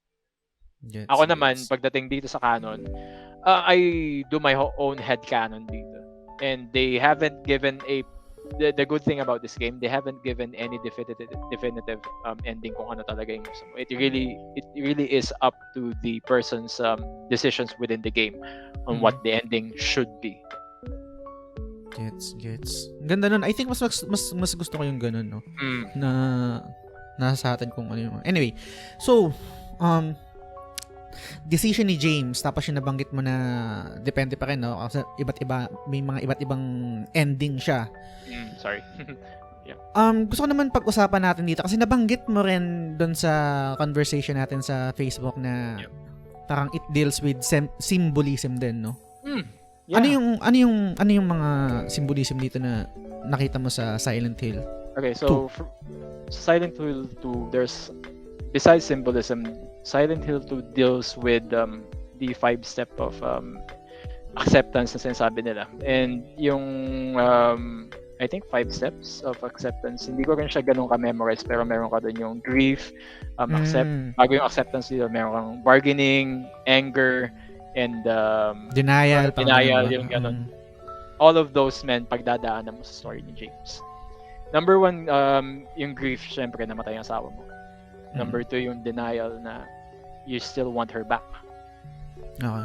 You refuse to say na you were calling me into Silent Hill. Kasi alam ko, as far as I could remember, parang naka-receive siya ng letter or something na nasa Silent Hill pa si Mary. So syempre, you're going to go there. Pero kung logical person ka, namatay na yung asawa ko, why is she going to send me a letter? Ngayon, denial na yon. And then, ano pa ba yung isa? Bargaining. Yung bargaining is latter parts na yun ng game. Anger yata. Anger muna. Dahil parang hindi mo, within the game, maasar ka. Dahil, why am I going through this? Ang gusto ko lang naman is I want Mary back. Simple as that. I wanted to meet her in Silent Hill and then take her home with me if she's still alive. And then yung bargaining na within then she's meron ba akong pwedeng gawin para mabuhay pa yung asawa ko? You come into a realization that hindi pala ganun yung nangyayari talaga. And then the end is acceptance. I have to accept the reality that I did this to my wife. Lahat ng steps na yun, man, if you research those 5 steps, nandun siya sa laro. You're not going to see it. It's very subtle kapag tinignan mo. Subtle siya, in a sense. Pero this is one of the best things na meron yung mga laro dati. The way they write the story is very, very genuine. To the point na mako-question mo yung sarili mo, tama ba yung ginawang decision ni James katulad na sinabi mo kanina na pinatay niya asawa niya. Pero when you play the game, it will make sense yung decisions niya. And yung ending niya, katulad na sinabi ko, multiple endings depending on how you tackle the game. In symbolism wise, ang dami niyang symbolism. Primarily with sex. Kasi wala yung ito ba yung may scene na na merong nurse Pyramid Head and also yung mannequin. Yun one of the most famous scenes na parang minamanhandle ni Pyramid Head and mannequin. That could be interpreted in so many ways na pinapatay ba niya, ginagawan ba niya ng gusto mo sabihin ko, sexual intercourse yung yung mannequin. It's way too obvious na may mga symbolism pagdating sa sex. Why? Because James already misses his wife. James misses his wife and he wants a release, whatever that means. Alam niyo, mga lalaki. Matagal nang wala eh. And then, here comes Maria, which is a doppelganger of his wife. It's in the game. So, yung babae medyo, you could say that the lady or the character Maria is an interpretation of Silent Hill kung anong deepest desires ni James in a woman, which is total opposite of what Mary is. Mary is a very sweet, a very fun-loving person, a very demure na babae. Maria is a very wild person. Sabihin na natin na yan kung anong klaseng babae yan. Very wild siya, very adventurous, very flamboyant. Total opposites, pero magkamukha silang dalawa eh. So, ang hindi alam ni James doon is yung symbol na yun na parang why is Silent Hill throwing this curveball at me na hindi ko to asawa pero kamukha ko siya. The way she speaks, ganun din, boses niya. And then, yun yung symbolism number 1. And also, marami pa men, sobra dami. Yung mga writings on the wall, yung mga messages doon. Every single one of those they have their own tawag dito, they direct you to something else. May sarili siyang interpretation.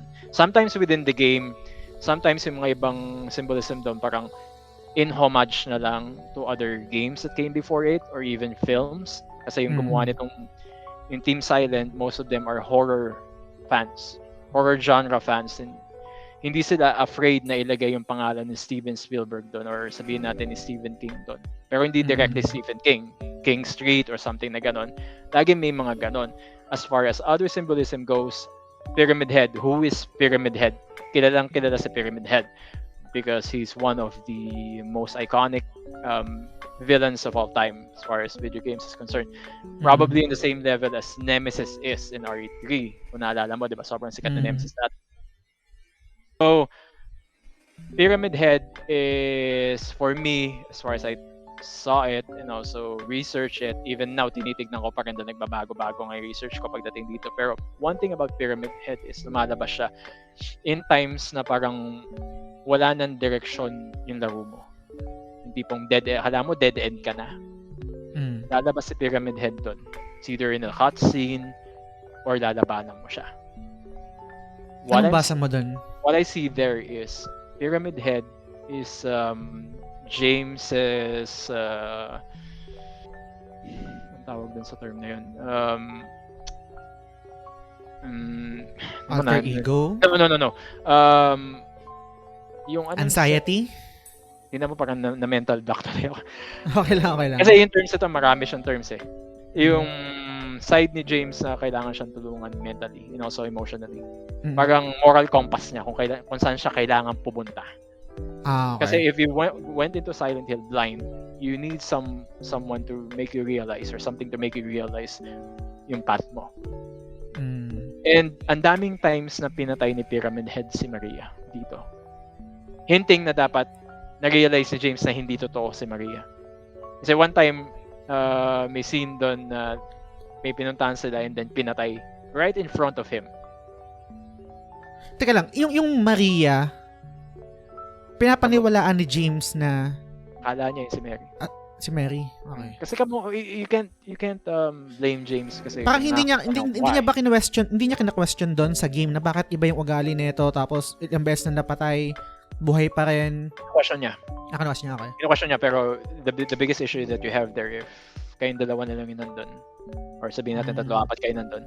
Her Maria isn't the first person that you'll encounter. The first person that you'll encounter in this game is Angela. And Angela has her own backstory in itself.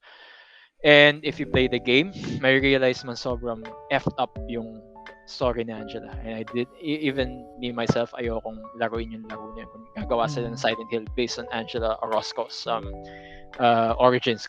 Why is she there? Kasi victim siya ng sexual abuse. So ayoko nun. So si James yung pinakamaganda.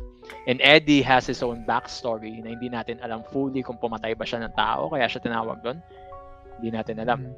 So everyone here has their own personal problems, as they say, except for Laura. Si Laura is a different person. Laura is a very young kid na walang problema. And yung result nun, walang pwedeng atakihin yung Silent Hill sa kanya. They could not bring out any inner demons na meron siya. Kasi she's innocent and wala siyang sin. Wala siyang hidden sin. Yun yung inaatake ng Silent Hill sa'yo eh.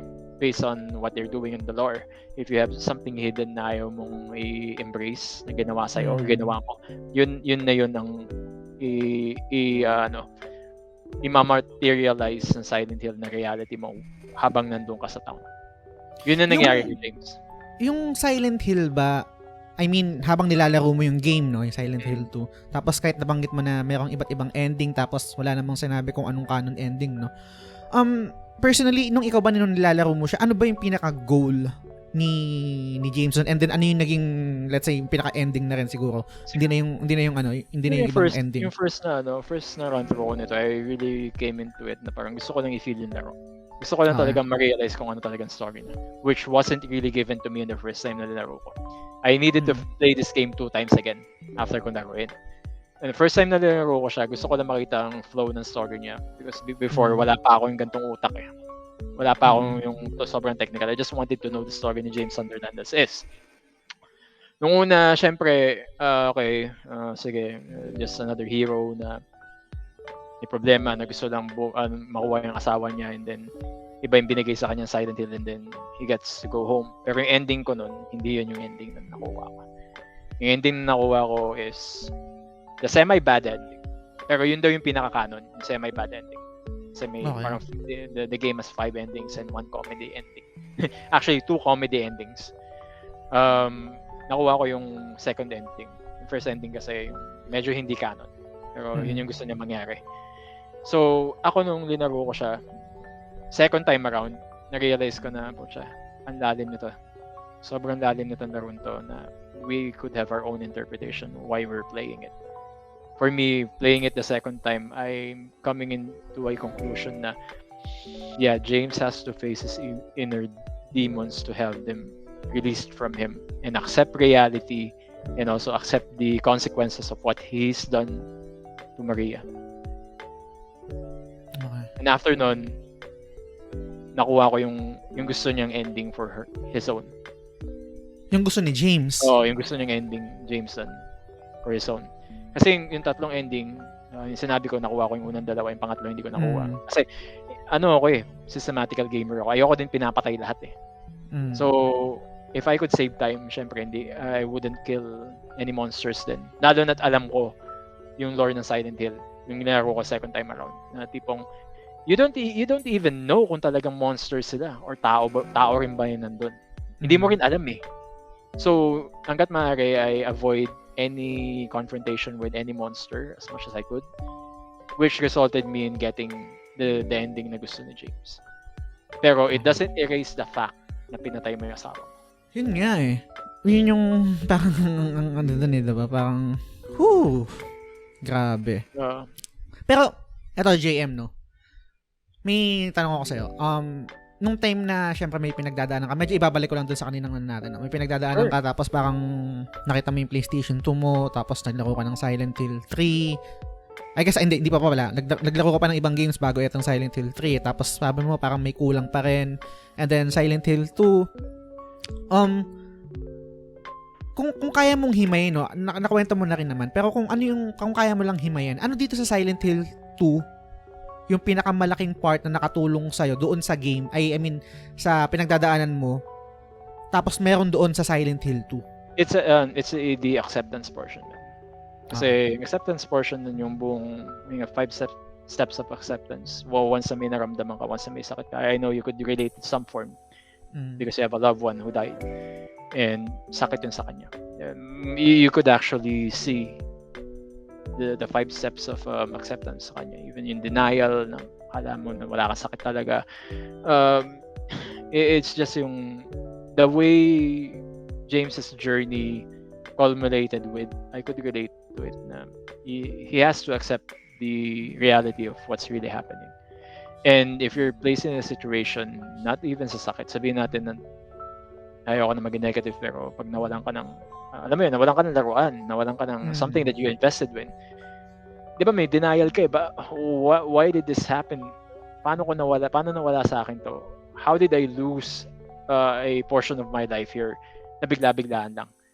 May mga ganun eh, until you reach to come to terms that I lost it because of this, I lost it because of that.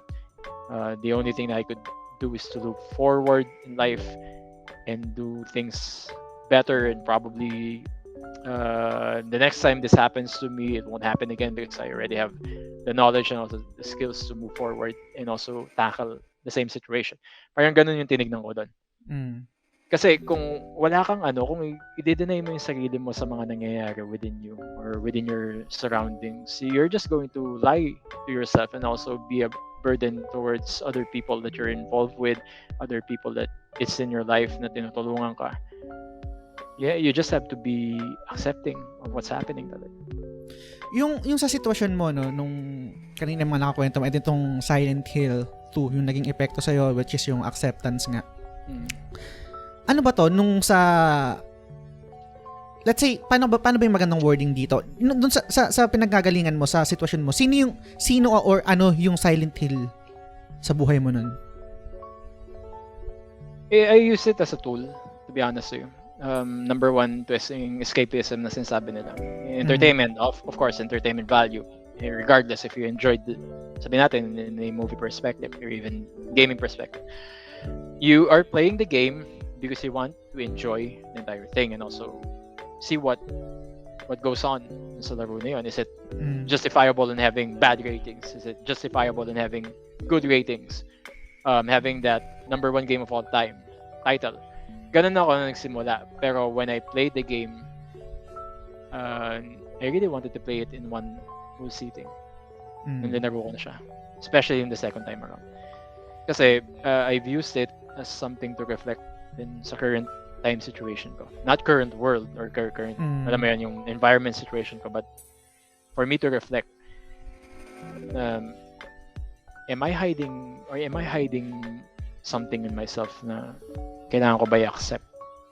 Is there something very bad na ginawa ko before which na wala naman? Pero is there any bad situations in my life na dinanay ko yung sarili ko na hindi ko ginawa pero ginawa ko talaga? Or meron ba akong nararamdaman within me na pinipilit ko place at bay instead of that resulting me being, alam mo yun, being very positive myself dahil tinatago ko siya?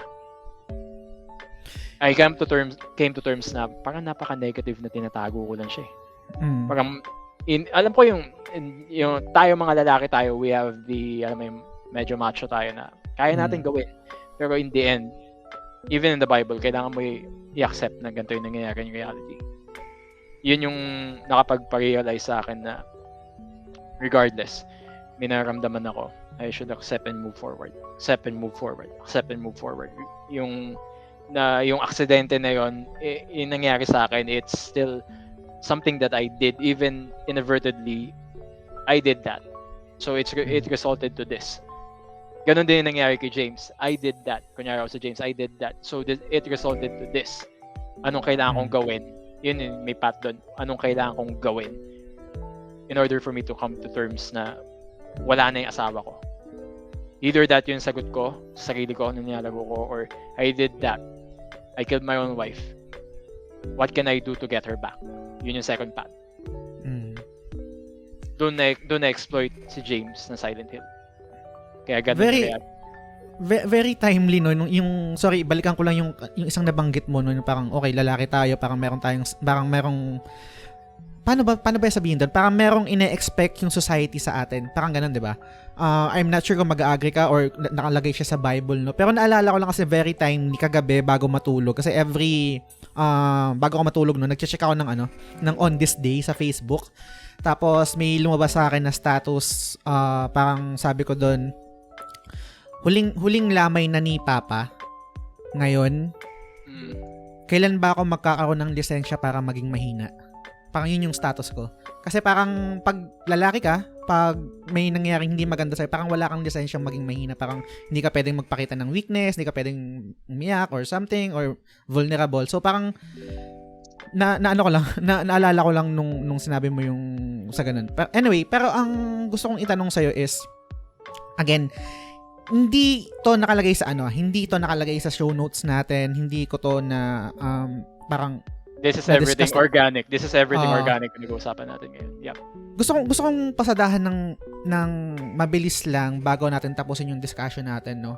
Ano yung kung meron man, and then kung ano yung naging tulong sa iyo ng religion mo and ni God? There's a lot, man. There's a lot kasi pinalaki ako conservative ako per se. Very conservative yung family ko. Even my mom is very conservative. Kaya disciplined ako in a way. And I would be very hypocritical if I say na hindi ako nagkasala. All of us have done serious things or bad things in our life. And a lot of things I'm not proud of. Pero here's one thing that I could say in naniniwala ako. I'm not sure if you would agree or not. That's fine.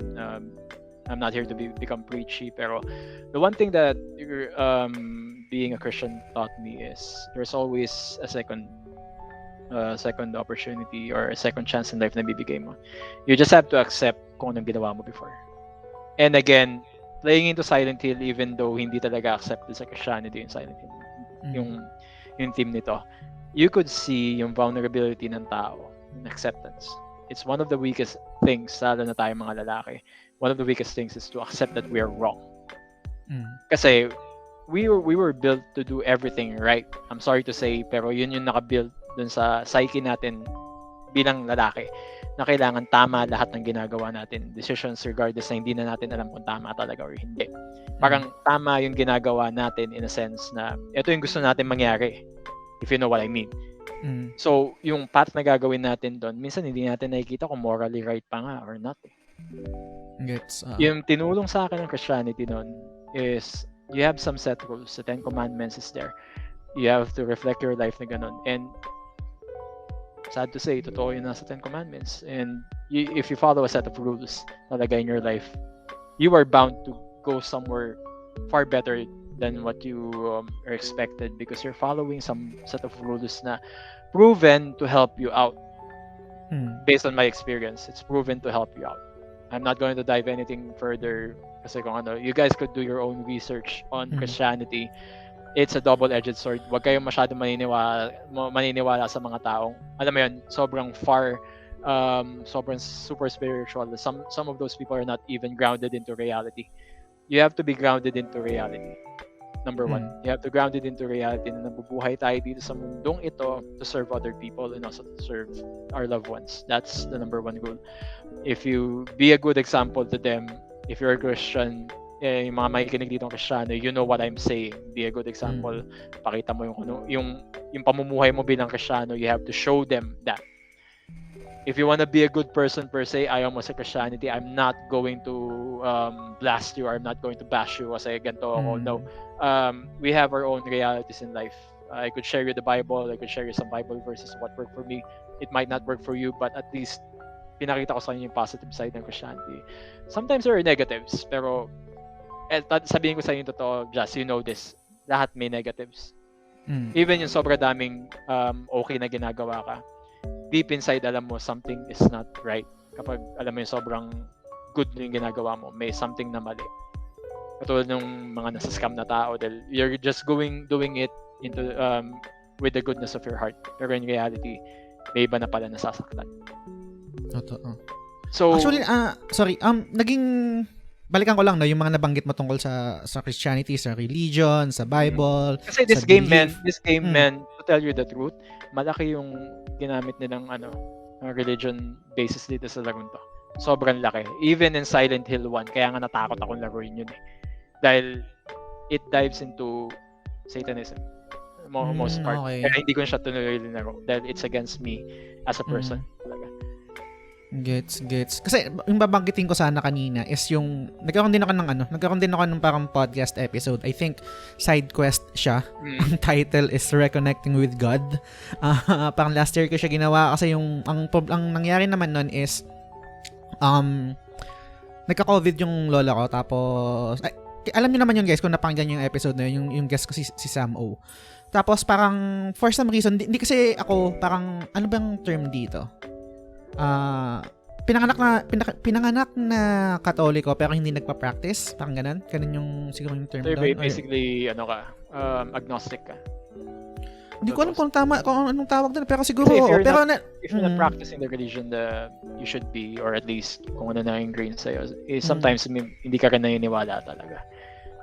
Sorry to say, pero yun yung nakikita ko dun sa mga tao nagsasabi na, I'm not saying na ganun ka, pero yun yung assume ko. Ayoko mag-assume, pero if a person tells me na yung pamilya ko, Katoliko, and then ako hindi ko pinapractice yun.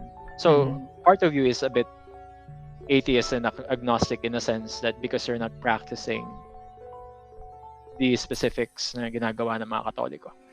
Siguro, let's say, sorry ka muna. Tapos pero yun lang din yun. Ang pagkakaiba kasi, you could cut this one. Ang pagkakaiba kasi ng born again Christian, in what I've seen and also what I've experienced versus Catholics, nothing against Catholics. Marami akong kaibigan na Katoliko.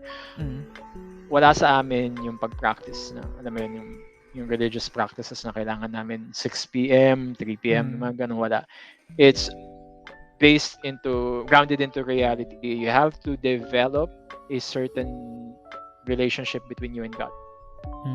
Yun minsan yung wala sa mga religious na people. I'm not saying na ganun lahat, pero yung alam mo kasi kapag what do you call this, yung may lagi mo nang ginagawa, what do you call it, may ano ka na, routine na yung ginagawa mo, to the sense na you're just doing it because ganito, for the sake of just doing it because my mom is doing that, my dad is doing that, I have to do it. It's far different from born again Christianism, or even in non-sectarian Christianism, na we're focusing yung relationship mo God. Not being a hypocrite, pero ako minsan namimiss ko yon, yung ganon, dahil sometimes nga parang gusto ko nang bumalik sa ganung buhay na yung sobrang basa ako ng Bible talaga, na nararamdaman ko within me na I have to go back.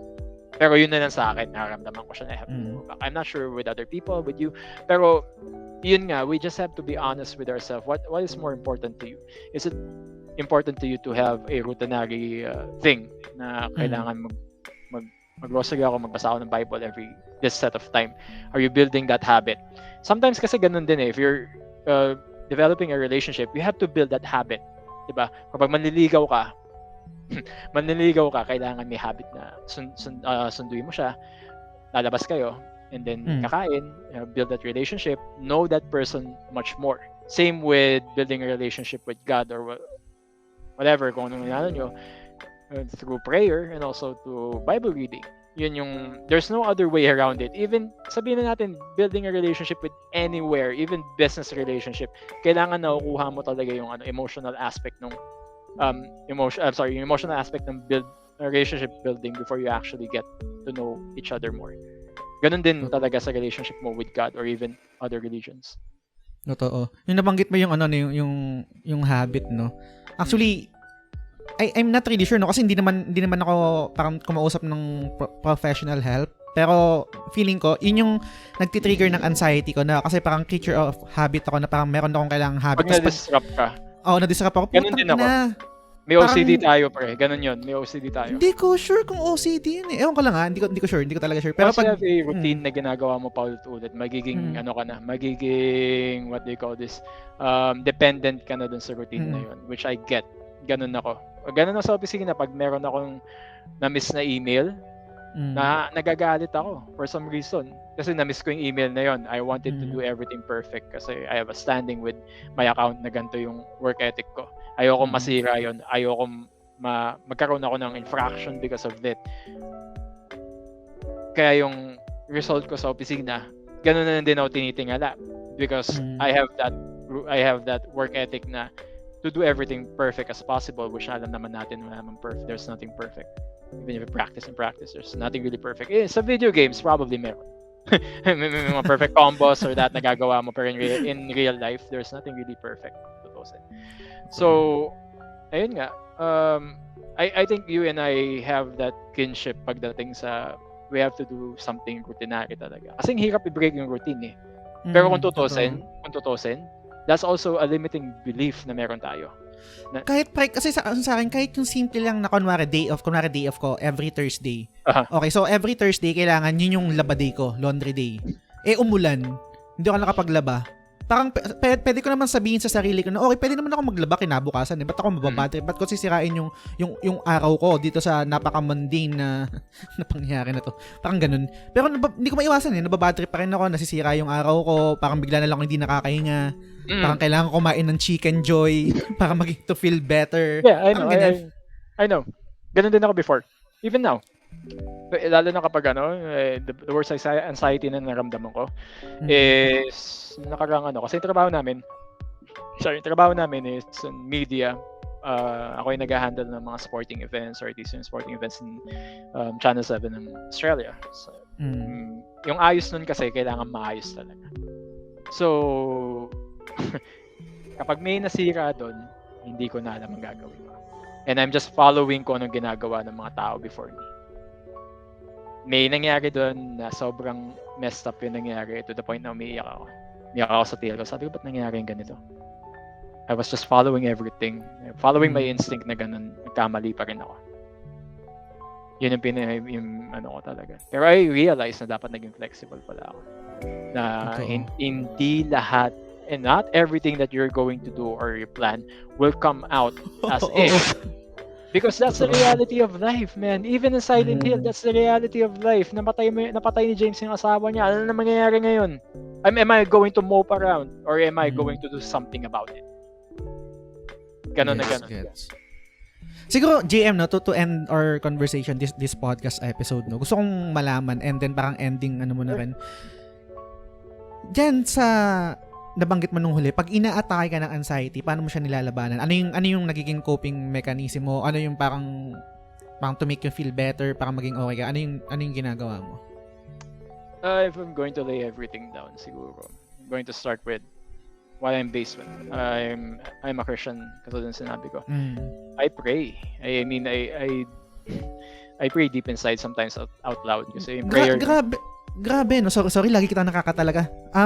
Grabe, no, yung prayer. Kasi nabanggit ko kanina, hindi naman talaga ako, parang pinanganak ako na Catholic, pero hindi ko naman pinapractice. Sabi mo, nabanggit mo kanina, baka, you can label me as agnostic. Pero yung prayer, no? Actually, hindi kita din-label. Parang yun lang yung dating sa akin. Yun yung dating, no? Pero yung nabanggit ko kanina na parang side quest episode na Reconnecting with God, nung meron akong pinagdaanan last year, sobrang laking tulong sa akin nung prayer. Kasi pag ganun, pag yung parang yung you're back against the wall na wala ka nang malalapitan, talagang automatic mapapatahimik ka tapos may kakausapin ka eh. And for some reason, you will feel better immediately. Ganun yung naramdaman ko. Tapos hindi man masosolve yung problema, parang kasi let's say financial or something. Ang galing lang doon, tsaka kinikilabutan ako. Ang nangyari doon kasi, yung sa amin, sitwasyon namin sa hospital sa St. Luke's, wala kami pang bayad, etc. Yung head nurse na nag-asikaso dun sa lola ko, kinontak niya lahat ng doktor one by one para humingi ng discount. So, ang laking bawas nung nakuha nung sa bill namin, pero hindi ko pinagdasal yun. Nagdasal ako na, Lord, hindi ko na kaya, hindi ko na alam gagawin ko, tulungan mo ako. Tapos yun yung naging epekto. Parang hindi ko wala naman akong ebidensya para i-connect yun na parang, yun talaga yung nangyari, yun yung tulong ni God, ganyan, etc. Pero ako, deep inside, alam ko na yun. Gumamit siya ng ibang instrumento para tulungan kami. So, parang wala lang, na-share ko lang. Anyway. Do I still have some time to explain? Kasi go lang. This is go personal. Lang. Hindi ko pa sinasabi kanina. Pero, na-hospital ako earlier this year. February. Pinakahuling araw ng February naman. Na-hospital ako. Dahil sa... Nahanap ko lang, sorry. Okay, this I need to show you. Sige lang. Na-hospital ako because of gallbladder stones. And matagal na siya, 2016 pa lang meron na ako. And back then, they've been advising us to have the operation, take out the entire gallbladder kasi may nabubuo na, pero they didn't give the option either to melt the stones first or take out the stones, which medyo mahal nga and probably not going to be covered by the HMO. So, one time, pumunta ako sa bahay ng kaibigan ko. Very bad timing na bigla akong kumain ng street food doon. Kumain ako ng kikiam and also fishball. Sa yun yung pagkain nila. Dami ko nakain, men. Kasi nag-aano ako during this time. May papayat ako eh. Nagbubuhat ako dito sa bahay namin. May maze ako. Keep myself healthy as much as I could. Kasi minaramdaman na ako eh. I have to maintain the other aspects na kaya ko i-control. Diet, one of it. Pero I forgot. Meron nga pala ako. May problema nga pala. Katawan ko. So, natake kami. Natake ako. Madaling araw, nagising ako. Sunday yon. And it's one of the worst feelings na naramdaman ko in my entire life. Any position na gawin ko, ang sakit niya. Sobra. Oh my. So, na-hospital ako and marami pang cheche-boreche yung ginawa yung hospital. Not gonna label you mofos during hospital na yun. Pero malaki ang atraso nyo sa akin. Maraming nangyari. It cost us so much money and ito yung natanggal sa akin. What the this is around 150 stones na meron dyan. Alam mo yung money gold na candy? Paborito namin yan nung call center pa panggabi ako. Ay, umibili ng money gold na candy. Kanya kadami. Para na siyang candy. Oh my! So, kami na nanay ko. And obviously, I have to rely on the HMO. So, we have another thing in common here. Yung hospital na yun, sobrang high profile because my mom we have very limited options where I have to go. May pandemic ngayon, so we have to go to something na sobrang safe that we know of. Pumunta kami sa hospital na yun knowing na yung refer sa amin nandun pa. Pucha, pagdating namin doon, wala na yung referred doctor. Once daw. Okay, so hindi na kami makaalis dito.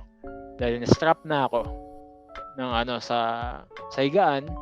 And then, nasa ER ako for almost 24 hours, man. Ang laki nun. Ang laki nun. Extra bayad yun on top dun sa bill namin. Which hindi pa namin alam at the time. Iba ang rate sa emergency. Yeah. Added to na kailangan ka pa magpa-swab. Which I'm very irritated dahil well, I know it's protocol pero may irita pa rin ako dahil that's another 8,000 and then ito pa yung nakakabuiset. Swab ka, you have another isolation period of 1 day na dapat hindi na nila pinatagal. Kasi sabi doon, even before 24 hours would end, you could transfer as long as there is room for you to transfer in sa pasyente ka. And they need that isolation for the next patient na papasok. Sorry. So, binigyan kami ng room. Pero the problem is, the binigay sa aking room or the offered is the large private which we didn't ask for. Sabi sa amin, it's the same rate with the small private. Bibigay na namin sa inyo. But it's going to be the small private charge. So we're not expecting anything as far as the charge is concerned na paresan daw. So it's still covered by the HMO as far as the terms and conditions. So naoperahan ako. Actually, dito lang ako nakatulog. Dito ko na-realize na nakatulog ako because during the operation, wala akong naramdaman. That lasted for about 9 hours yung operation. So nagsimula kami umaga, tapos na around 8 na ng gabi. And na-detain pa ako dun sa recovery room for an additional 5 hours daw. Dahil for some reason, di ko alam kung bakit, nagay pa ako dun. So nakabalik na ako and then a few minutes pagdating namin dun, tinawagan ako na HMO namin. Alam mo sabi sa akin, Mr. JM Cruz, we'd just like to give you an update on the charges on your current confinement. That you have already reached around 500,000 pesos. Oh my God. And nakita ko yung limit ko is around 250 lang.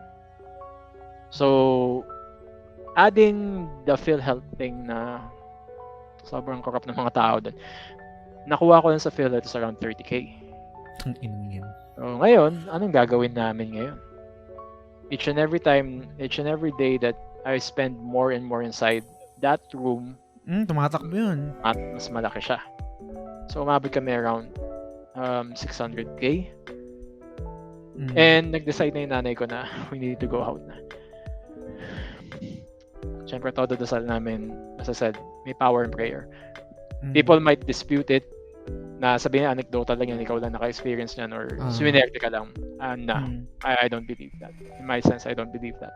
Because prayer has already saved me so many times. This is actually my third life na kung tutusin. Same. Dati, naging victim ako ng tuberculosis. Meron nun, parang, hindi siya hepe, pero typhoid fever, na 10 hours na mamamatay na ako. Hindi ko rin alam yun. Sinabi na sa amin yun, parang a year after nangyari sa akin. Kung di pa namin nakuha yung tamang doktor. Wala na ako nun. And this was around 12 years old ako. Pa nga aware na ganun, parang nilalagnat lang ako eh. For 1 week na nilalagnat ako eh. Hindi ko alam na ganun kagrabe, no? Hindi ko alam na ganun kagrabe na yung nangyayari. So going back to this, noon nalaman ng mga friends ni Mami, ng friends na nanay ko, yung mga inaasahan namin makakatulong, wala. Totally wala. I mean, we do understand that we're in a situation, it's not easy to ask for money in people, especially this time. It's not easy to, umutang sa tao. Dahil, lalo na ngayon, di ba, we have the scams na bigay mo na yung Gcash number mo, kailangan kong tulong, yung mga ganun. Yung mga linapitan kong tao, none of them tinulungan ako. Except for 2. And yung mga best friends ko, hindi ko na nilapitan din dahil may kanya-kanya silang problema and I know kung ano problem sila. So, hindi ko sila nilapitan. So, yung mga least people na nilapitan ko, yung pa yung nagbigay sa akin. Ang galing, no? Regardless kung ano mamag doon, dahil pinagdasal ko na, yun nga, and nanay ko, sobrang religious siya nagdadasal. Sobrang mas malaki yung faith niya kaysa sa akin. The amount of faith nga, sinasabi sa Bible na, the amount of faith na meron kayo, yun din yung ibabalik sa'yo. Kasi with faith, you could move mountains, sabi nga nila. Hypothetically, it could happen to you. Kung anong gusto mong mangyari sa buhay mo, just have faith na mangyayari. So, nanay ko, dasal siya, lumapit siya sa mga kaibigan niya na 90% of them hindi. And then, dito pumasok yung mga kaibigan niya na hindi niya alam na kaibigan pa niya. Binigay sa kanya 50,000, may nagbigay sa kanya na 250. Kapatid ko, out of nowhere, nagbigay ng 150k, which na utang yon. Babayaran ko pa rin yun dahil dapat ikakasal na yung kapatid ko eh. Ginamit niya yun for that. Pero hindi namin siya inobliga. Nagbigay siya out of nowhere, bigla na siya nagbigay. Pero pinagdadasal ko lang bumalik na ulit sa normal kasi kulinary siya and then may sarili silang fine dining restaurant, one of the best in Asia, number 30 sila sa Asia. Malaking kita nila. Derailed sila dahil dito. Isipin mo, derailed ka na pero nakapagbigay ka pa rin ngayon. Ganun ka lang. Ipon nila yun. Kailangan ko ibalik. And some people na nagbigay pa na hindi namin in-expect. Nakala namin nakalimutan na kami. Hindi na namin kaibigan. Yun pa yung lumapit sa amin. Yung mga inaasahan namin. Totally, not really totally, pero may ilang nila nakapagbigay. So, yung pag-build ng relationship ng nanay ko, with other people, nakatulong siya, na dasal siya. And milyonaryo yung nanay ko before, nakakatulong siya ng tao, malamang bumalik na rin yun ngayon. Pero I would have wished na dapat hindi pa ngayon. Dapat hindi pa ngayon to. Yung mga ganitong tulong. Ayoko pa talaga. Parang nakashin mo na yung lifeline mo this time around. Mahirap nang humingi ng tulong ulit. But these are tough times. So I'm thankful to God na yung mga tumulong sa amin. They did it with the goodness of their heart. Pero kulang pa rin kami ng pera. So nangyari, hanggang ngayon binabayaran pa rin namin. Though, bigla siya nabigyan ng business opportunity. Nanay ko, again, pinagdasal niya yon. Sobrang hard tight. Alam ko yung pinagdasal namin na may tumulong. Galing. Nagbigay ng business opportunity sa kanya. Investment. People might say na scam, ganun. You have to be discerning kung anong pinapasok. Ipinasok yung nanay ko. And then after, sabihin ko yung totoo sa'yo, may utang pa kami 75k. Last payment na ngayon. Yung in-invest niya, yun ang tumulong lahat ng binabayaran namin. Nice. So, it's a living testimony regardless kung nagrebat ako ng mga tao dito ngayon. Hindi mo madedenay na there's some sort of divine intervention dito. Dahil, miracle yun. Walang maglalabas ng pera ngayon. 100k, 200,000, 50,000, ibibigay sa'yo na hindi ka sisingilin. So, yun yung experience ko first hand pagdating sa ganun. And I could have died before.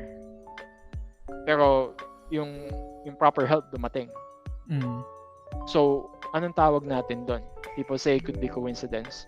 I say it's trusting God and also na higher power.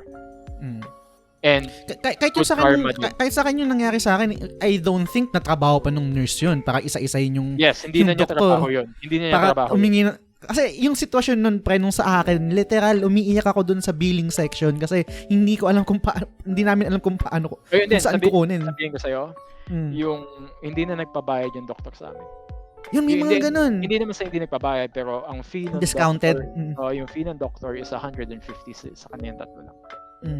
Ang sinabi niya sa amin, bayaran mo na lang ito, 60,000 na lang, pero wag mo ipadaan sa hospital dahil sinabi niya rin sa akin yun, nandun ako. 80% ng kita namin sa hospital na napupunta. So ako na bahala dito, bayaran nyo na lang whenever you can. Pero inuna namin yun kasi problema ng pag hindi mo nabayaran yung doktor, mahirap kang bigyan ng certificate. So yun yung isa sa mga inuna namin. Pero ang laki naman from 150,000 down to 40 or 60k na binay. Pero it's again another testimony na if you know yung stand mo pagdating sa relationship mo with Christ or whatever whatever sila, I'm talking just for myself. Kung alam mo yon and you know what's written in the Bible, sabihin nilang gawa lang naman ng tao yung Biblia pero you're forgetting, sabi mong gawa nila ng tao yung Biblia, it's still grounded into something supernatural na binigay nung bago pa sa atin. Binigay sa kanila. So you can't dispute to me na gawa lang talaga siya ng tao. Maybe may dinagdag sila. Probably, alam mo yung to uplift yung yung spirits mo, yung positivity nandun. Pero if you read the Old Testament, lahat doon tragic. Lahat na karamihan ng mga nasa Old Testament, it's either wars, it's either unintended deaths, kung anong mangyayari sa'yo pag nagkasala ka. Nandun lahat. So yung New Testament minsan nagkakaroon ng more relationship yung tao in the New Testament and shunning over the Old Testament kasi panay negative yun nandun. But if you learn about the Old Testament, doon mo nakikita yung rules of life. Talaga kung tutusin. Yung 10 Commandments nandun siya. I admit it, marami ako na-break doon. Na kailangan kong same. I have to come in terms with it. Again, going back to Silent Hill, na kailangan mo, you have to come to terms sa mga masamang ginawa mo and also accept reality and also pray for forgiveness and move forward with your life as if you believe it, God intended to be for you to become more than what you have. Kasi ako sa tingin ko sa'yo, you could actually do a lot more than this. Yung ginagawa mo ngayon sa gaming mo. Marami ka pang pwede i-achieve. Marami ka pang pwedeng gawin. Hindi pa natin alam yung potential mo, even me. So, yun na naman sa akin. Yun na share ko na experience ko, first hand ko na nangyari this year. And that's not a simple thing na pwede mangyari given yung situation na meron tayo ngayon, may pandemic pa. It's very, very special and also very heartwarming na tinulungan kami by people and also by God. Siguro last na to, no? Last na talaga, promise. Ang sa akin kasi, hanggang ngayon naman, ang problema, I think, kung problema man siya matatawag, no?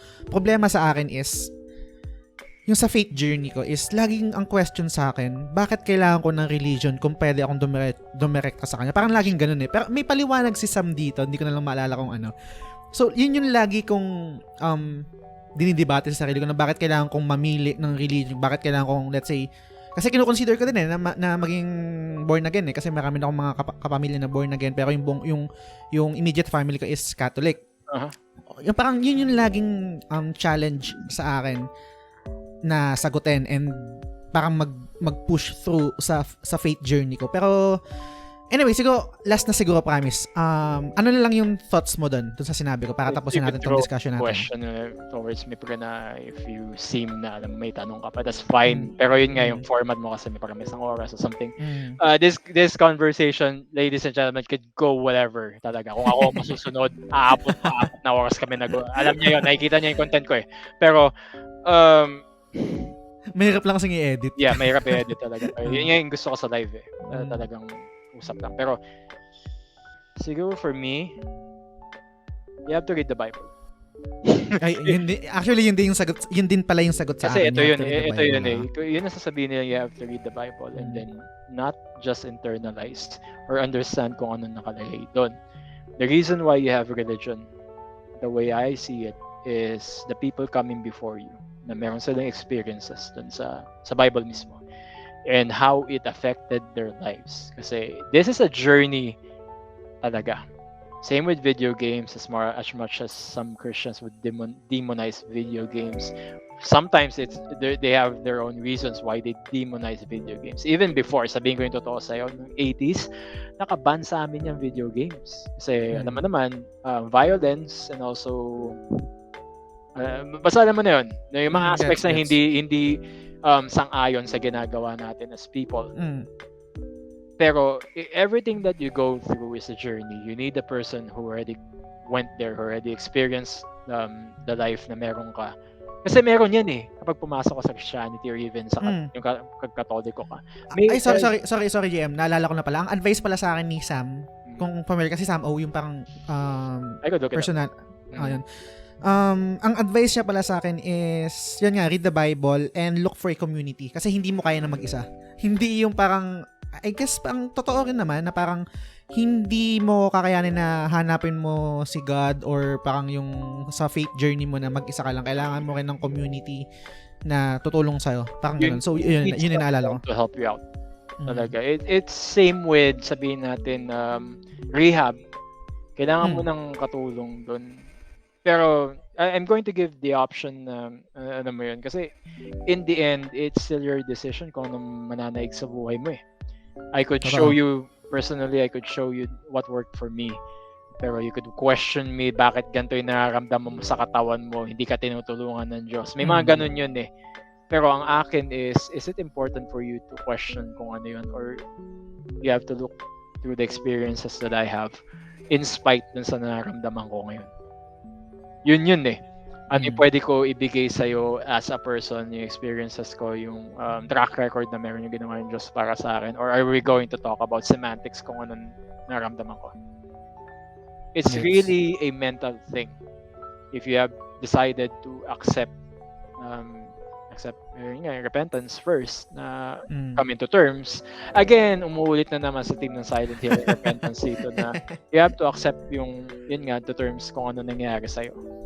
And then, pray whatever na ibigay sa'yo, or at least pray the prayer of repentance na hindi na ako uulit sa mga ginawa ko. That's the number one step na kailangan gawin ng tao. And then, seek help from people na, sabihin na natin, in doing sin itself, it's like taking drugs. It's becoming a habit natin. Kahit sabihin natin nung bata tayo, kumukuha tayo ng pera sa di ba? Kumuha tayo ng pera sa pitaka ng nanay natin or tatay natin na parang, bata pa naman ako eh. We're already doing that. If you don't overcome your sin on a younger age, tendency pagtanda mo, mumultuhin ka nun. Gagawin mo na gagawin uli yun, which I know na minsan nagagawa ko yung mga dati nagagawa ko before. Siyempre hindi ko nasasabihin, pero it's always a mental battle. And also, alam mo yun, you have to make sure na everything na gawin mo, every negative thing that a person does, there's always an opposite reaction going forward. There's always what they call this, there's always a side effect on the wrong things that you're going to do. There's always an end result that is not good. That's why tinuro sa atin to be good with others. Even sabihin natin hindi ka Kristiyano, you have to be good with people. Ito.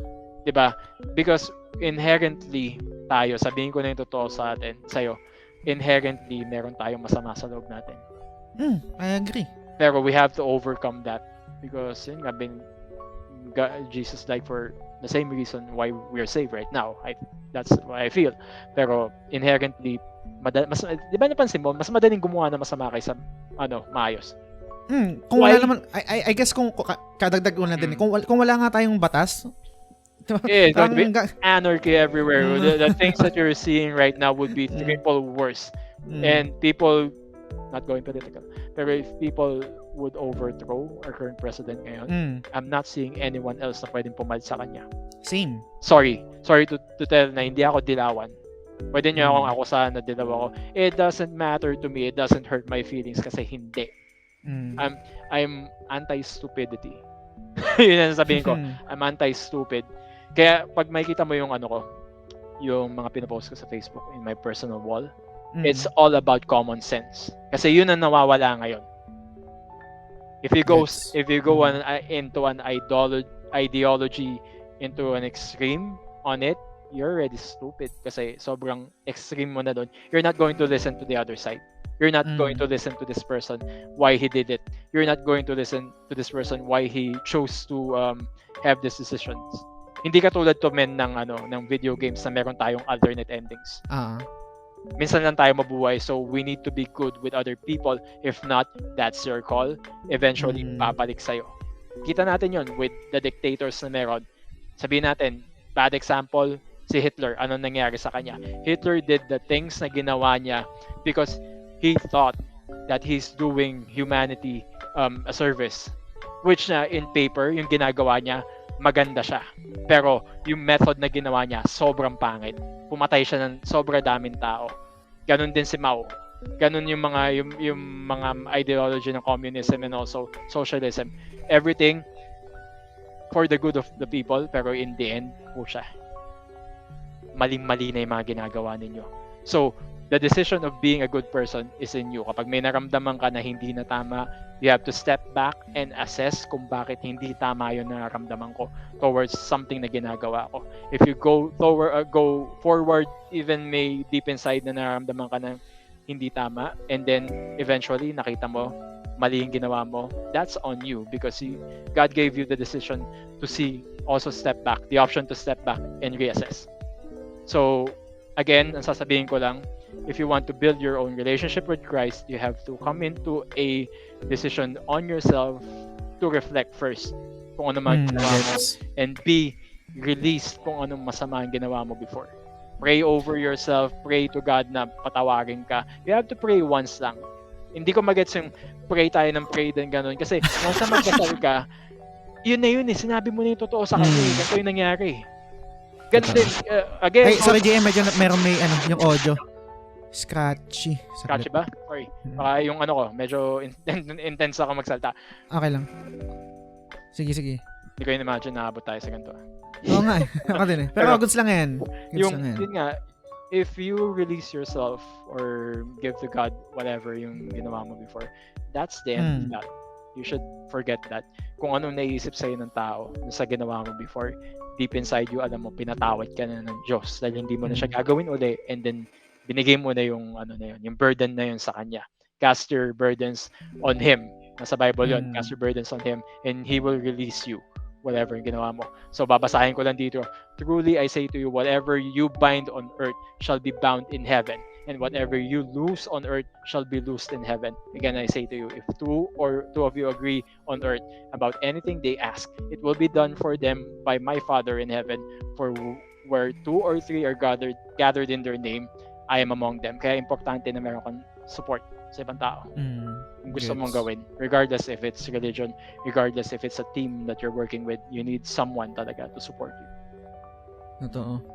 Yung meron kang post dun sa podcast PH yata yun. Yung parang you're asking parang tips, or parang yung kung meron nagbigay sa inyo ng tips kung paano tungkol yata sa content creation, parang ganun? Yes. Na nag-work sa inyo? Kung what is the biggest thing or biggest insight that was given to you by someone else regarding content creation? Pero actually napansin mo, never pa ako nag-post ng kung ano sinabi sa akin. Kasi ito yan eh.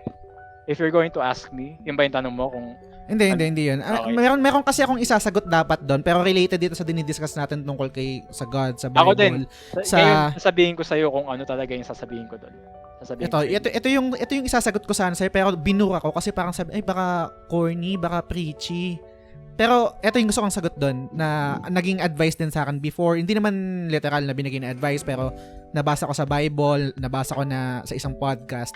I'm not sure kung anong verse to and kung saan to makita, pero sabi daw sa Bible, parang na ngayon na ito yung motto ko, ito yung lagi kong ina-apply sa pag gumagawa ko ng content sa podcast, anything. Ano ba yan? Let all the things that you do be done with love, parang ganun.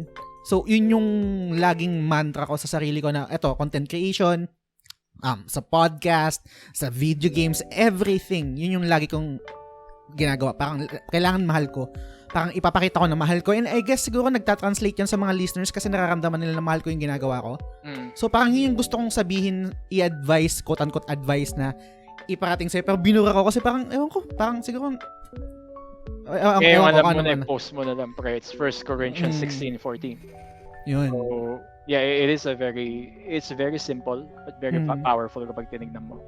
And makikita mo dun sa post na yun kung sino yung mga tao na, sorry to say, you could delete this if you want to. Yan. Makikita mo dun sa post na yun kung sino lang talaga yung after their own glory. Yun din yung reason kung bakit ako nag-post ng ganun. Gusto ko makita doon kung sino yung tao na genuine na tumulong sa'yo. Sa atin. Kasi as opposed to what people could say, kasi nakikita mo naman yung track record ng mga tao doon, pinagmamalaki nila yung successes nila. Pinapakita na, oh yeah, I've reached 500 listens to this. Yeah, I've reached ganito ganyan. And then we have other people na magla-like lang, mag-heart doon, which na, yeah, we're happy for your success. But in reality, nakatulong ka ba sa ibang tao? Sorry that's real talk coming from me. Kasi ako, honestly, I would give a damn kung ano mangyari sa kanila, or even alam mo yun, yung mga nagsasucceed, because that is not my reality. My reality is same with yours. Yung output mo, you want to have good content, but also serving people the best entertainment na meron. Alam ko yun ang gusto mong gawin, and you're helping them overcome din. Hindi mo kasi alam, di ba? Some people gusto na magpakamatay, pero nakita nila yung ano mo, yung content mo, yung natutuwa sa ginagawa mo, decide to live another day. Ginamit ka ng Diyos for that. My opinion. Ginamit ka ng Diyos for that. That's a powerful tool na ginagawa mo, and some people would not admit it, that they have their lives changed because of a simple content na pinag-usapan. Or maybe sa akin na may nag-comment nga before na hindi ko alam na ganyan ka pala mag-isip. Ang laki na ng respeto ko sa'yo ngayon. Nakala ko dati medyo bully lang yung dating mo, or ano ka lang, snabero ka, pero po siya sobrang talino mo pagdating dito sa aspect na to, and I want to exercise my brain more. May mga ganun ako nare-receive na comment, which is very tawag dito, very heartwarming na may ganun ako. Sino ba ako? Sino ba si JM Cruz dito? Wala naman yan eh. 34 subscribers sa YouTube. Hindi siya kilala.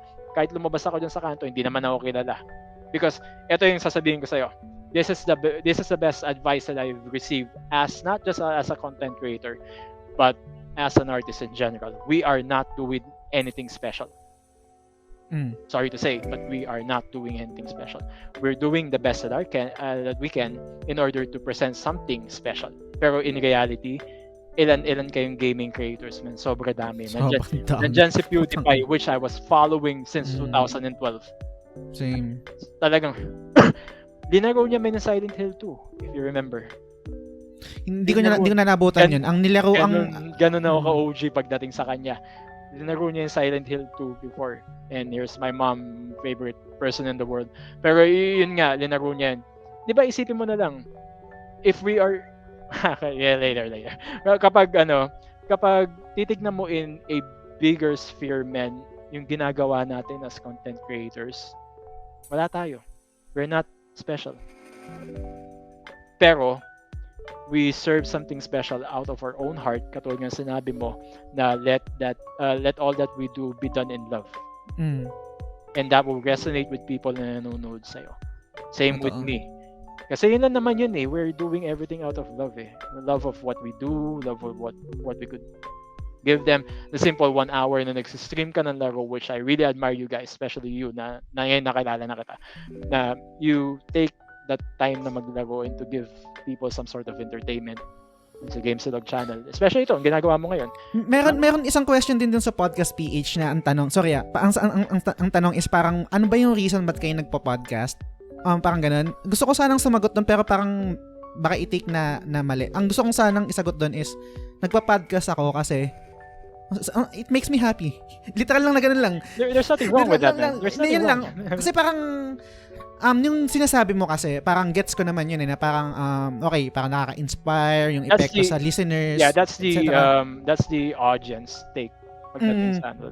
Pero sa kabilang banda kasi hindi ako nakaka-relate doon sa mga tao na ginagawa ko to para, yung sa kanila mismo nanggagaling, ginagawa ko to para maka-inspire. Ginagawa ko to para blah blah blah. Gets ko, meron talagang ganon. Okay, sige, gets. Ako kasi, I'll be honest, ginagawa ko tong podcast, itong content na to kasi it makes me happy. Gusto ko kong pinag-uusapan yung video games, etc. Ganito yan eh. You just answered in your own question eh. Why will you do something na hindi mo gusto? Totoo. Diba? Hindi, pero meron kasing ganun, pre. Meron talagang ganun for the sake of likes. Kasi ito yung trendy eh. I'll talk about this. I'll play this game kasi ito yung sikat, etc. We can see them na yun talaga yung nagtatrive, yun yung sumisikat, yun yung maraming views, yun yung maraming... Yeah. That thing could only get them too far. Hindi yan naabot. As far as I've seen it, anything that you do with an ulterior motive with it, hindi ka magtatagal dito sa ginagawa mo. Dahil eventually, katulad ko, I've been upfront with you earlier, kaya ako tinigil for 6 months because I had some expectations na gagawin ko na hindi nangyari. Eventually, those people na naka-experience ng sobra gandang track ngayon and then ginagawa lang nila because they want to quote-unquote inspire. I'm not saying everyone's like this, pero eventually, they will hit a wall and then hindi nila alam kung anong gagawin nila. kasi nabanggit mo rin kanina na sabi ko, episode 71, tapos sabi mo, ang dami ng episode Ang pumasok agad sa isip ko nun, dun sa reaction mo na yun na parang, ang tagal ko na tong ginagawa. Tapos sa likod ng isip ko naman, ang pumasok sa akin is, ang naisip ko is, nga no, ang dami ko nang nagagawa na episode, tapos, okay, ano na bang nangyari sa akin? Parang ganyan.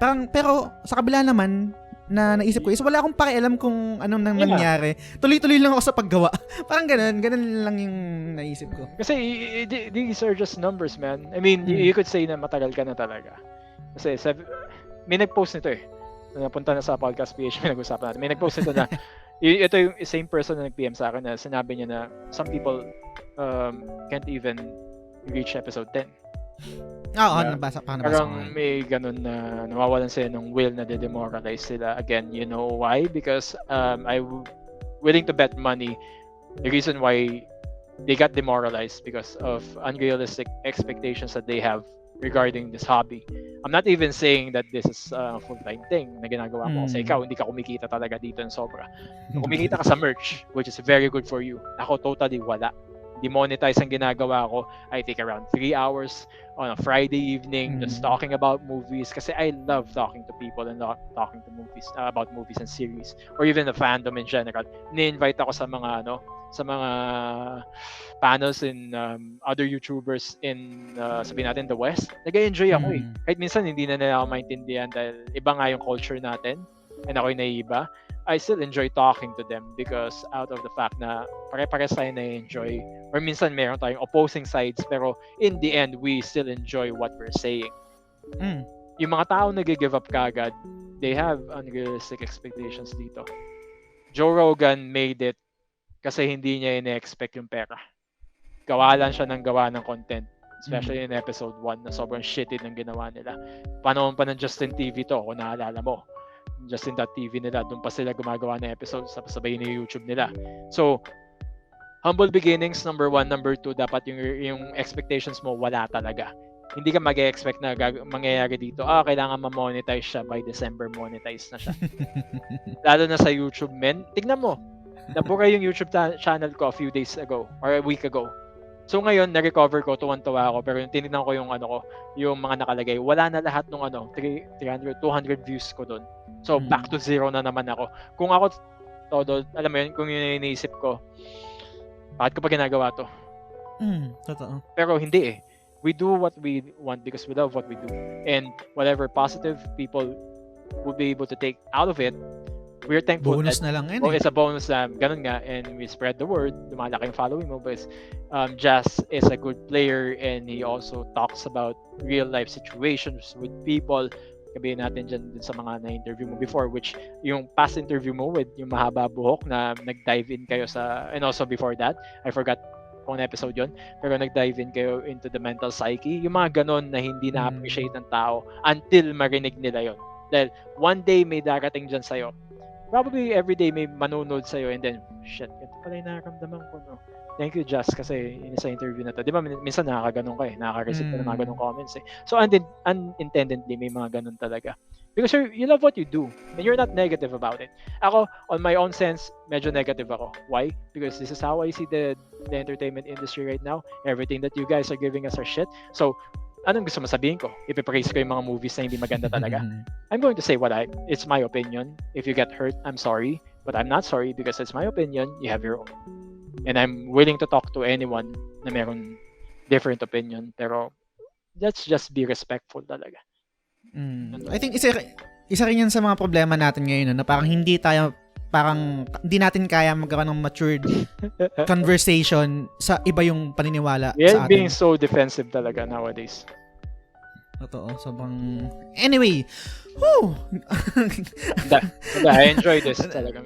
Ang dami na natin na-discuss pero sobrang na-enjoy ko nung discussion natin. Hindi ko rin ina-expect. Gaya naman, nakalagay na rin naman dito sa show notes na binigay ko sa'yo. Laid back lang.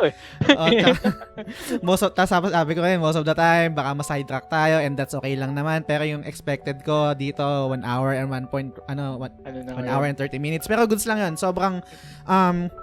nag-enjoy ako sa episode natin and Kailangan nating tapusin to. And siguro, dahil marami pa tayong madidiscuss, marami pang ibang topics na pwede nating i-discuss sa podcast. Siguro, gagawa pa tayo ng another episode. Siguro kung game ka pa. Oh yeah, just tell me whenever, man. Pero I would like na sana ganito uling araw. Kasi may pasok ako ng weekdays. Pero anything to help you out. Anything we could talk about. You could also come into my channel any day. Or sabihan mo lang ako. Sige, game yan. So, like to talk about movies or talk about your favorite game, we could talk about it. Sige. Set natin yan. And to end this episode, no, kasi ito yung segment na ina-anticipate ko din palagi sa show ko, which is yung off-topic recommendation. Yeah. Ito yung segment na mag-recommend ako tsaka yung guest ng anything na hindi related sa video games. Kahit artist, music, movie, etc. Kahit So, sinong gusto mong muna? Ako o... you could go first kasi siguro sa akin medyo madami-dami. Okay. So, yung akin, sobrang sikat to na anime, pero i-recommend ko sa inyo, ang gusto kong targetin is yung mga katulad ko na medyo quote-unquote snob na hindi to pinanood for whatever reason, no? Kasi ganito ako nung una. Ang daming beses kong sinubukan, nag-attempt ako na panoorin tong anime na to, hindi nagki-click sa akin. Hindi ko alam kung bakit. So, Attack on Titan yun. Okay. Hindi ko alam kung ba't di siya nagki-click. Hindi ko talaga alam. Pero alam ko na... Ngayon, ikakat kita. Sige. Parehas tayong dalawa. Hindi rin talaga. No appeal sa akin ng Attack on Titan. Until now, no appeal sa akin. For some reason, kahit napanoorin ko siya ulit. I only watched until episode 3, to be honest. My friends knows this and then I quit on that. Hindi talaga. So, I didn't understand yung fascination ng mga Western contemporaries ko na gustong-gusto na Attack on Titan. Dude, sabi ko nga, you should watch Rurouni Kenshin. Ginagano ko, you should watch BTX. And see kung ano yung pagkakaiba nila. Yes, I do understand na mainstream na yung AOT ngayon or Shingeki no Kyojin, as they say. Pero for me, ewan ko, I've seen better. Yun yung dating sa akin talaga. Sorry to cut you on that one. Okay lang. Sobrang gets. Kasi ganyan na ganyan din ako. Pero ako naman, sa kabilang banda, nung pinapanood ko yung Attack on Titan before, ng ilang attempts, gets ko siya kung bakit sinasabi ng ibang tao na maganda to, panoorin mo. Maraming tao nag-recommend sa akin. Pero hindi lang talaga nagkiklik. Hindi ko alam kung pareho tayo, no? Sa pag-consume ng mga content, meron akong mood. Kahit gaano pa ibenta sa akin yung movie na yan, na maganda yan, pag pinanood ko na wala ako sa mood, hindi yan mag-click sa akin, hindi yan mag-work sa akin. Yeah. So, pero nung pinapanood ko yung Attack on Titan, naiintindihan ko kung bakit siya maganda, hindi lang talaga nag-click. And ngayon, last month, I think last month yun, pinanood ko siya without any distractions na parang magpipik ng interest ko, video game, series, movie. Talagang tinapos ko lahat. Kailangan tutukan ko to, kailangan upuan ko to. And yun, nag-click na siya sa akin, nagustuhan ko na siya, gusto ko na siya. Gusto ko yung mga characters dito kasi pinapakita dito na flawed yung characters, tapos yung politics and yung premise. So, pang gusto ko yun. Para siyang, sige, hindi siya spoiler, I guess, pero isa siguro na nagustuhan ko dito sa Attack on Titan is kung familiar naman kayo sa anime na Claymore. Kung gusto mo yung anime na yun, magugustuhan mo tong Attack on Titan. So, yun. Gusto ko lang atakihin yung mga katulad ko. Hindi naman atakihin, literal. Pero gusto kong mag-reach out dun sa mga tao na katulad ko or katulad rin ni JM na hindi nakiklik sa kanya yung Attack on Titan, na give it a try, try nyo again, panoorin. And, kung sakali naman na ayaw yung panoorin na talaga yung Attack on Titan at okay lang kayo ma-spoil, panoorin nyo yung spoiler cast namin ng Attack on Titan ni Alex Panso. So, side quest episode yun. Available na siya. So, yun yung sa akin, Attack on Titan. Sa'yo, JM. Siguro, dagdag ko na rin doon na don't watch the live action movies. Hindi ko pinanood yun. Alam mo kasi, probably one of the things that destroyed the image of Shingeki no Kyojin kasi pinanood ko yun eh. Binigyan kami ng libreng pass before for the first and second movie na totally wala talaga. So, ako marami akong recommendations kung tutusin yun ang problema sa akin pero I probably give you the top 5 na meron ako ngayon. Anime-wise, I tend to give 2 recommendations sa anime-wise and people probably know this na pagdating sa akin, I'm a very serious person pero yung pinapanood ko sometimes, it could reflect kung sino talaga ako. The way I watch things or watch series or anime, regardless of movies, I watch Supernatural, sobrang tagal na nun. I would recommend that. pero hindi part ng list ko. Pero anime-wise is, if you guys haven't watched Hellsing Ultimate, do yourself a favor and watch those. Hellsing Ultimate OVA. They are available in YouTube. If you're a fan of the recent Castlevania series, this was Castlevania anime before Castlevania anime was made. Yun lang masasabi ko. Ano siya, it's very bloody, it's very dark, humorous, and then yung bida is also Alucard, for Christ's sake. Sabi nga nila, sorry, for damn sakes, si Alucard din yung bida dito. And ang pinakamaganda kasi sa Hellsing Ultimate, it's the pinnacle of what you could see in supernatural animations concerned. You have the facets na si Dracula, si Alucard. And then kalaban niya yung mga quote-unquote Catholics. Well, at least what they perceive na Katoliko sila. Yung buong na yun. And then meron pang isang faction ng mga Nazis, Nazi demons, Nazi whatever, yung mga undead Nazis. Kasama nila yung werewolf naman, sobra lakas. And then sobra daming twists and turns nito. Pero in the end, no one can beat Alucard. It's already seen in the onset. There's someone close to beating him, pero maganda yung pagkakasulat niya. You know the animes na tipong katulad ni Goku that you know in the end mananalo siya. It's also the same format, but the problem is this time around on the level yung mga kalaban niya. Sometimes hindi, sometimes mismatch pa rin because all the way hindi pinapakita ni Alucard yung totoong power niya until the very end. Yung very end talagang, wow, ganito pa talaga yung mangyayari, ganito pa talaga siya. So yun number 1 recommendation ko. Number 2 recommendation is the old school anime, Hakuto no Ken, Fist of the North Star. Hindi siya magbabago, sobrang ganda niya. If you guys, sawa na kayo sa medyo kiddie anime, you could look at this toxic masculinity anime ito.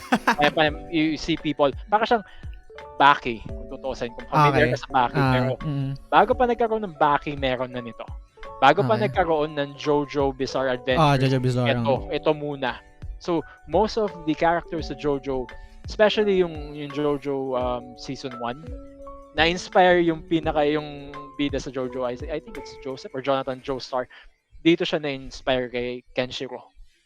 So, umiikot lang talaga yung inspiration dahil ito yung pinaka-nauna. Parang katulad ng Guts, pwede mong i-ano yung Berserk, saka yung Berserk pati yung Hakuto no Ken, pagsama mo sila, nasa isang genre sila, ganun na ganun.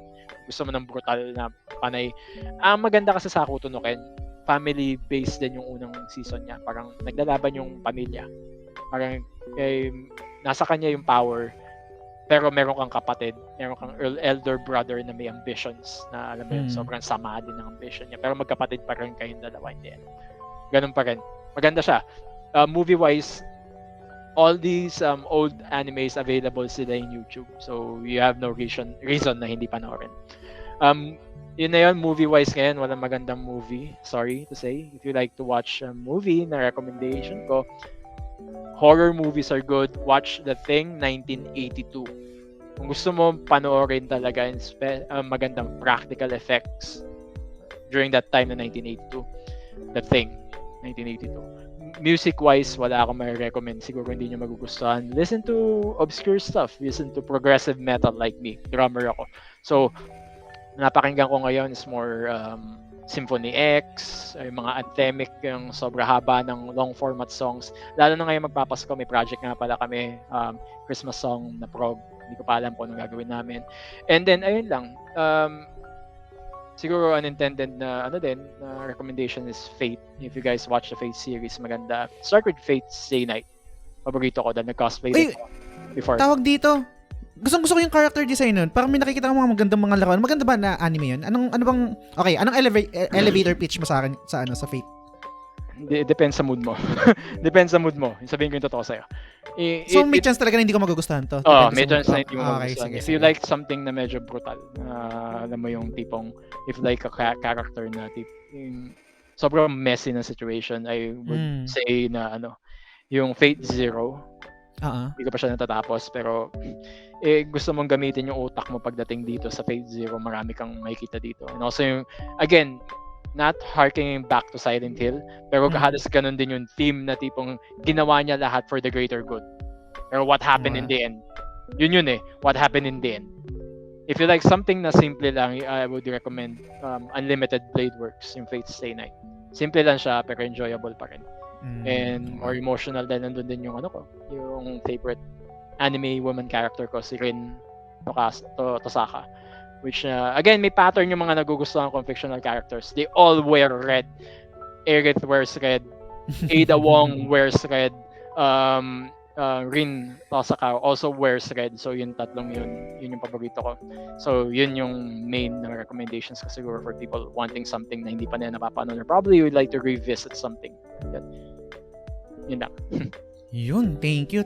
Mukhang hindi nga mag-work sa mood ko yung Fate, no? Pero ilalagay ko yan sa mga Isa na list quiet ko. taste, pre. One day siguro papanoorin mo din siya. Kasi nasa mood ako ngayon kasi kakatapos ko lang ng Attack on Titan na medyo brutal din. Parang gusto ko muna mag-slice of life. Yung parang papanoorin ko lang na hindi ko kailangan mag-isip. Ba't ka na may sassy girl, pre? Yung lumang may sassy girl. Yung Korean? If you like the yun. recommended, yun ang panoorin ninyo kung gusto nyo na mag-unwind talaga.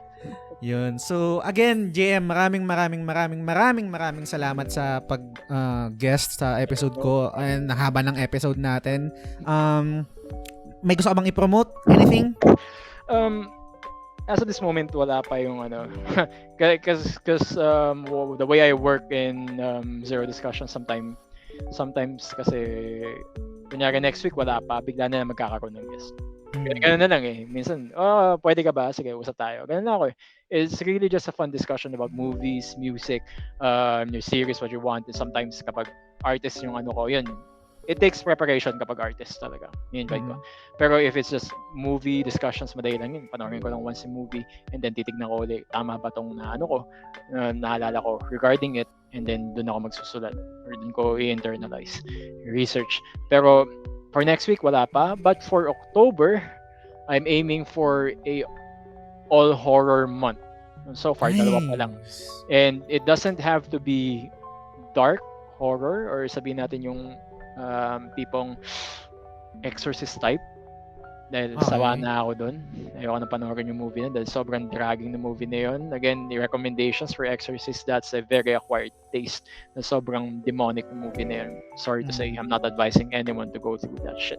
At pinanood ko yun, even yung director's cut, and medyo yung loob ko. Medyo nag-rattle. Paniniwala ako sa reality. Yung The Wailing na panood mo na? Yung Korean movie na Hindi pa. Horror, hindi pa. Okay. Let's see. Sige. Tignan natin. If it's available somewhere, tignan natin kung mapapanood ko. Sige. Thanks for that recommendation. Ngayon, titignan ko na siya. Yun lang yung goal ko for October. So far, dalawa pa lang. And we do have, I think, 5 weekends for October. Dahil yung last weekend na yun, rat-rat ako doon. Naka-leave ako ng November 1. So, probably Friday, Saturday, Sunday. May live ako for that. If Jazz and I could come up with something, baka siguro sama ko siya doon. Sige. May maisip kami dalawa for anything. Ano yung usual na schedule mo ng live mo? Usually it's Friday talaga. Friday, Sometimes Saturday. Sometimes Saturday kapag kung gantong oras talaga. Dahil paggabi, until Sunday, I choose it to be family time kahit nasa bahay na kami. Pero if may magandang kalabasan, especially weekend yun eh. Long weekend yun eh. So pwede ko i-extend. Dahil naka-leave naman ako Monday, okay na naman. So let's talk about it siguro sometime soon. Or matagal pa naman yung October. So yun lang yung so far sa akin. And then, yun lang, ipopromote ko. Siguro sa'yo, share ko na rin. If you guys want to look into something different, go to Geeks and Gamers sa YouTube.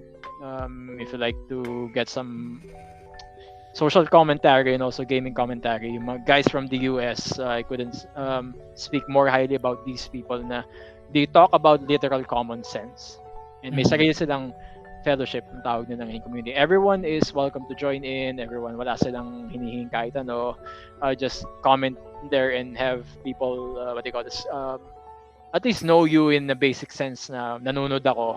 I want to get a lot more. Marami silang recommendations, and quite frankly, I find the Western content creators very welcoming of other people's opinions, other people's fandom, masaya sila kausapin about games, animes, movies. Actually, mga animes, medyo may edge pa ako sa kanila. Anyway, any Eastern people na katulad sa atin, may edge tayo pagdating sa anime. Mas marami tayong alam sa kanila. Pero yung battle kasi ng entertainment, nasa West yung Hollywood. So, nandun yung battleground nila.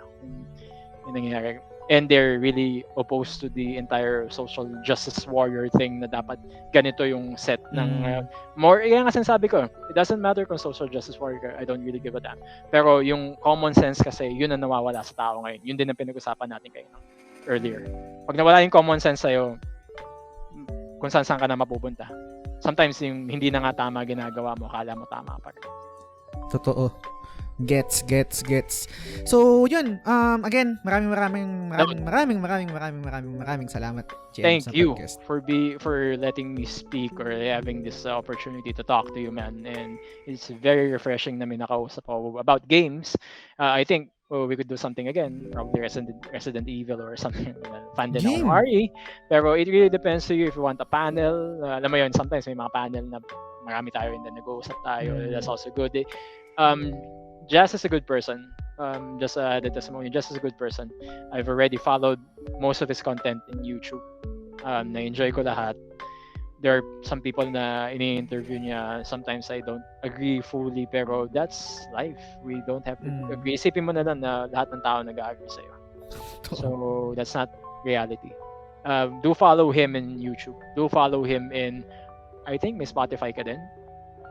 Audio only niya, Spotify, sinabi niya kanina and probably sabihin niya yung mga releases niya.